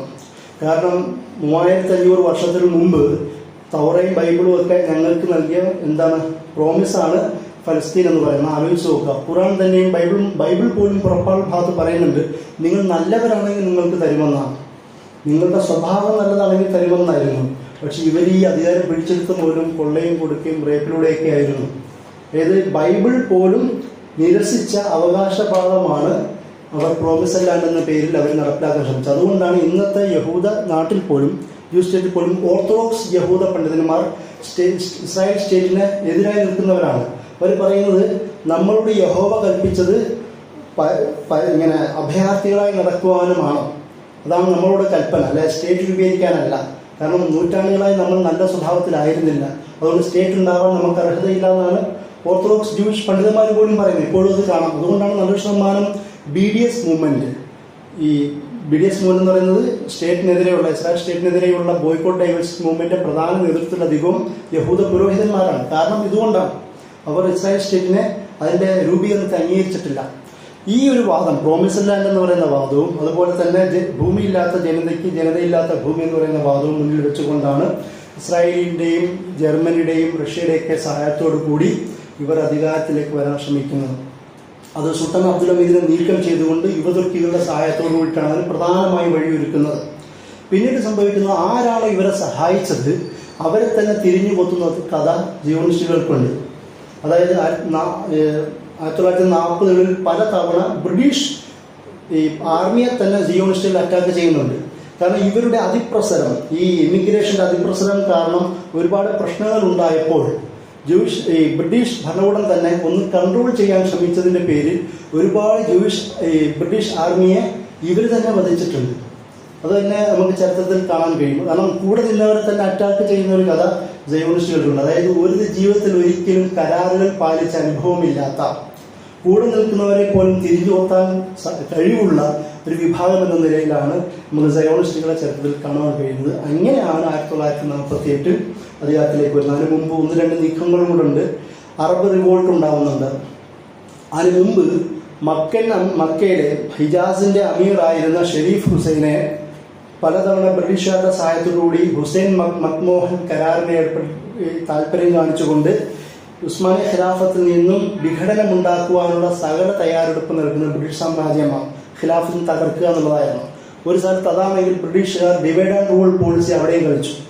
അതായത് ലോറൻസ് ഓഫ് അറേബ്യ എന്ന് പറയുന്ന ഒരു ബ്രിട്ടീഷ് ഏജന്റിനെ ഷെരീഫ് ഹുസൈൻ്റെ അടുത്തേക്ക് അയച്ചപ്പോൾ ഷേക്സ്പിയർ എന്ന് പറയുന്ന മറ്റൊരു ഏജന്റിനെ കിങ് അബ്ദുൽ അസീസിന്റെ അടുത്തേക്കാണ് അയച്ചത്. സൗദി അറേബ്യയുടെ അവസാനത്തെ ഫൗണ്ടറായ അദ്ദേഹത്തിന്റെ അടുത്തേക്ക് ബ്രിട്ടീഷ് ഏജന്റായ ഷേക്സ്പിയർ പോകുമ്പോൾ അതേപോലെ തന്നെ അപ്പുറത്ത് ബ്രിട്ടീഷ് ഏജന്റായ ലോറൻസ് ഓഫ് അറേബ്യയാണ് പോകുന്നത്. അതിലേക്ക് ഇടയിൽ നല്ല കളിയിൽ സയോണിസ്റ്റ് കളിക്കുന്നുണ്ട്. ഈ വിഘടനമാണ് മുസ്ലിം ലോകം ഇല്ലാതാവുകയും അങ്ങനെ ബ്രിട്ടീഷ് മാൻഡേറ്റ് ഉണ്ടാവുകയും ഫലസ്തീൻ ഈ ഭാഗങ്ങൾ മുഴുവൻ ബ്രിട്ടീഷുകാരുടെ കയ്യിലാവുകയും അതിനു മുമ്പ് ബാൽഫർ ഡിക്ലറേഷൻ, ലോർഡ് ബാൽഫർ, ബ്രിട്ടീഷുകാരുടെ പ്രധാനപ്പെട്ട ഡിപ്ലോമാറ്റായ ലോർഡ് ബാൽഫർ അന്നത്തെ പ്രധാന ജൂയിഷ് സമ്പന്നനായ റോഡ് ഷൈഡിന് കത്തയക്കുന്നുണ്ട്. അതാണ് ബാൽഫർ ഡിക്ലറേഷൻ എന്ന് പറയുന്നത്. 1917 സംഭവിക്കുന്നത്. നിങ്ങൾക്ക് ജൂയിഷ് ഹോംലാൻഡ് ഞങ്ങൾ തരാൻ തയ്യാറാണെന്ന് പറയുന്നു. അതിന്റെ പേരിലാണ് 1921 ബ്രിട്ടീഷ് മാൻഡേറ്റ് ഉണ്ടാകുന്നത്. ആ മാൻഡേറ്റിന്റെ പശ്ചാത്തലത്തിലാണ് സൈനിക സഹായത്തോടു കൂടി തന്നെ പതുക്കെ അവിടെ മൈഗ്രേഷൻ സജീവമാവുകയും അങ്ങനെയാണ് 1948 ഈ പ്രശ്നങ്ങൾക്ക് നടുവിൽ സ്റ്റേറ്റ് പ്രഖ്യാപിക്കുകയും ചെയ്യുന്നത്. 1935 ഷെയ്ഖ് ഇസുദ്ദീൻ അൽ ഖസ്സാമിന്റെയൊക്കെ നേതൃത്വത്തിൽ ശക്തമായ മുന്നേറ്റങ്ങൾ അവിടെ ഉണ്ടാവുന്നുണ്ട്. പക്ഷെ അദ്ദേഹത്തെ തന്നെ വധിച്ചു കളയുന്ന സംഭവങ്ങളൊക്കെ ഇതിൻ്റെ ഇടയിലുണ്ട്. അതായത് ഫലസ്തീനിലെ പോരാട്ടം അത് ഇന്നൊന്നും തുടങ്ങിയതല്ല. ഫലസ്തീനു വേണ്ടിയുള്ള യുദ്ധം അത് സുൽത്താൻ സലാഹുദ്ദീൻ ഐബിയുടെ കാലം മുതലേയുണ്ട്. അതിനുശേഷം മംലൂക്കുകളുടെ കാലമുണ്ട്. അതിനുശേഷം ഉസ്മാനികളുടെ കാലമുണ്ട്. അതിനുശേഷം ഒട്ടുമിക്ക മുസ്ലിം സൽത്തനത്തുകളൊന്നും അപ്പോഴേക്കും ഫലസ്തീൻ പ്രധാനപ്പെട്ട ഒരു സെൻട്രൽ പവർഫുൾ പ്ലേസായി വെസ്റ്റ് ഏഷ്യൻ നോർത്ത് ആഫ്രിക്കൻ ചരിത്രത്തിൽ നിലനിൽക്കുന്നുണ്ട്. അതുകൊണ്ടാണ് ഇന്നും ഫലസ്തീൻ പോരാട്ട ഭൂമിയായി മാറുന്നത്. ഫലസ്തീനിലുള്ളൊരു മാറ്റം വെസ്റ്റ് ഏഷ്യയിൽ മാറ്റം സംഭവിപ്പിക്കുന്നു. വെസ്റ്റ് ഏഷ്യയിലേക്ക് എന്തൊക്കെ മാറ്റം ഉണ്ടാകുന്നു അതൊക്കെ ഫലസ്തീനിൽ മാറ്റത്തിന് കാരണമാകുന്നു. അതുകൊണ്ടാണ് അറബ് സ്പ്രിങ്ങിന് ശേഷം മുഹമ്മദ് മുർസി അധികാരത്തിലേറിയ തൊട്ടടുത്ത വർഷം തന്നെ അദ്ദേഹത്തെ അധികാരത്തിൽ നിന്ന് മാറ്റുന്നത്. കാരണം മുഹമ്മദ് മുർസി അധികാരത്തിൽ വന്നതിന് ശേഷം ആദ്യം ചെയ്യുന്നത് ഗസയിലേക്ക് യാത്ര ചെയ്യാണ്. അതായത് ഈജിപ്തിൽ എന്തൊക്കെ മാറ്റം ഉണ്ടാവുന്നുണ്ടോ അത് ഫലസ്തീനിൽ മാറ്റം സംഭവിക്കും. അതുകൊണ്ട് ഈജിപ്തിലെ മാറ്റങ്ങളെ തടയുകയും അവിടെ അതോറിറ്റേറിയൻ ഭരണകൂടത്തെ നിലനിർത്തുകയും ചെയ്യുക എന്നുള്ളത് തൽപര കക്ഷികളുടെ താല്പര്യങ്ങളാണ്. അപ്പൊ ആ തൽപര കക്ഷികളുടെ താല്പര്യങ്ങൾക്കെതിരെയുള്ള ഒരു മൂവ് ആയിരുന്നു തൂഫാനുൽ അഖ്സ. തൂഫാനുൽ അഖ്സ നടക്കുന്നതിന് ഒരാഴ്ചയ്ക്ക് മുമ്പ് സൗദി അറേബ്യ ഇസ്രായേലുമായി നോർമലൈസേഷൻ പ്രോസസ്സിൽ ഒപ്പിടാൻ പോവുകയായിരുന്നു. തൊട്ടടുത്ത ആഴ്ച തൂഫാനുൽ അഖ്സ സംഭവിക്കുന്നു. ആ പരിപാടി നിർത്തേണ്ടി വരുന്നു. അതാണ് നമുക്ക് കാണുവാൻ കഴിയുന്ന മറ്റൊരു നീക്കം. അതായത് UAE, GCC പല രാഷ്ട്രങ്ങളും ഇസ്രായേലുമായി ഒപ്പിട്ട് കഴിഞ്ഞതിന് ശേഷം അതിന്റെ പിന്നണി പ്രവർത്തനമാണ് സൗദി അറേബ്യ അവസാനത്തെ സ്റ്റെപ്പ് എന്ന നിലയിൽ വരുമ്പോഴാണ് തൂഫാനുൽ അഖ്സ സംഭവിക്കുന്നത്. അതിന്റെ ചിന്തകൾ നിങ്ങൾ സ്വയം മനസ്സിലാക്കേണ്ടതാണ്. ഇങ്ങനെ നീണ്ട ചരിത്രമാണ് ഫലസ്തീനിന്റെ പോരാട്ടത്തിന്റെ ചരിത്രം, ഫലസ്തീൻ ജനതയുടെ ചരിത്രം. അല്ലെങ്കിൽ ഇസ്രായേലി ചരിത്രം എന്ന് പറയുന്നത് ഇപ്പോഴും നിലനിൽക്കുന്നില്ല. വെസ്റ്റ് ബാങ്ക് എന്തുകൊണ്ട് അവർ അറ്റാക്ക് ചെയ്തു? വെസ്റ്റ് ബാങ്ക് അവർക്ക് വേണം. ഗസയിൽ അറ്റാക്ക് ചെയ്യാനുള്ള കാരണം ഒക്ടോബർ 7, 2023 ഒക്ടോബർ 7 മാത്രമല്ല. ഗസയിലെ അവിടുത്തെ കടൽ തീരത്ത് നല്ല ഇതുണ്ട്, സോഴ്സുണ്ട്. അത് തങ്ങളുടെ കയ്യിലേക്ക് വരിക എന്നുള്ളതാണ്. കാരണം ഇസ്രായേലിൻ്റെ ഏറ്റവും വലിയ പ്രശ്നം അറബ് രാഷ്ട്രങ്ങളുമായി ഇസ്രായേലിന് ഇത്രയും ഓവർ ഡിഫറൻസ് ഉണ്ടാകുന്ന മെയിൻ കാരണങ്ങളൊന്ന് എണ്ണയുടെ ആവശ്യമാണ്. അസർബൈജാനുമായിട്ടാണ് ഇസ്രായേലിന് എണ്ണ ബന്ധമുള്ളത്. പക്ഷെ തുർക്കി അവിടെ അസർബൈജാന്റെയും ഇസ്രായേലിൻ്റെയും ഇടയിൽ ഇടപെട്ടതോടുകൂടി അവിടെ ചില പ്രശ്നങ്ങൾ രൂപപ്പെട്ടു. അപ്പോൾ തൻ്റെ തൊട്ടടുത്ത് കിടക്കുന്ന ഗസയുടെ എണ്ണ തങ്ങളുടെ കയ്യിലേക്ക് വരികയാണെങ്കിൽ കുറച്ച് കൂടുതൽ പ്രശ്നങ്ങൾ പരിഹരിക്കാമെന്ന് അവർക്ക് മനസ്സിലായി. ഇതൊക്കെയും, അതായത് അറ്റാക്ക് മാത്രമല്ല, ഇങ്ങനെയുള്ള ജിയോ പൊളിറ്റിക്കൽ ഡൈമെൻഷനും കൂടി ഈ ഇസ്രായേലിൻ്റെ ഇപ്പോഴത്തെ ഗ്രേറ്റർ സിറിയയുടെ താല്പര്യങ്ങൾക്ക് പുറകിലുണ്ട് എന്നാണ് പറഞ്ഞതിൻ്റെ ചുരുക്കം. വാഹൃതമായ അസ്സലാമു അലൈക്കും.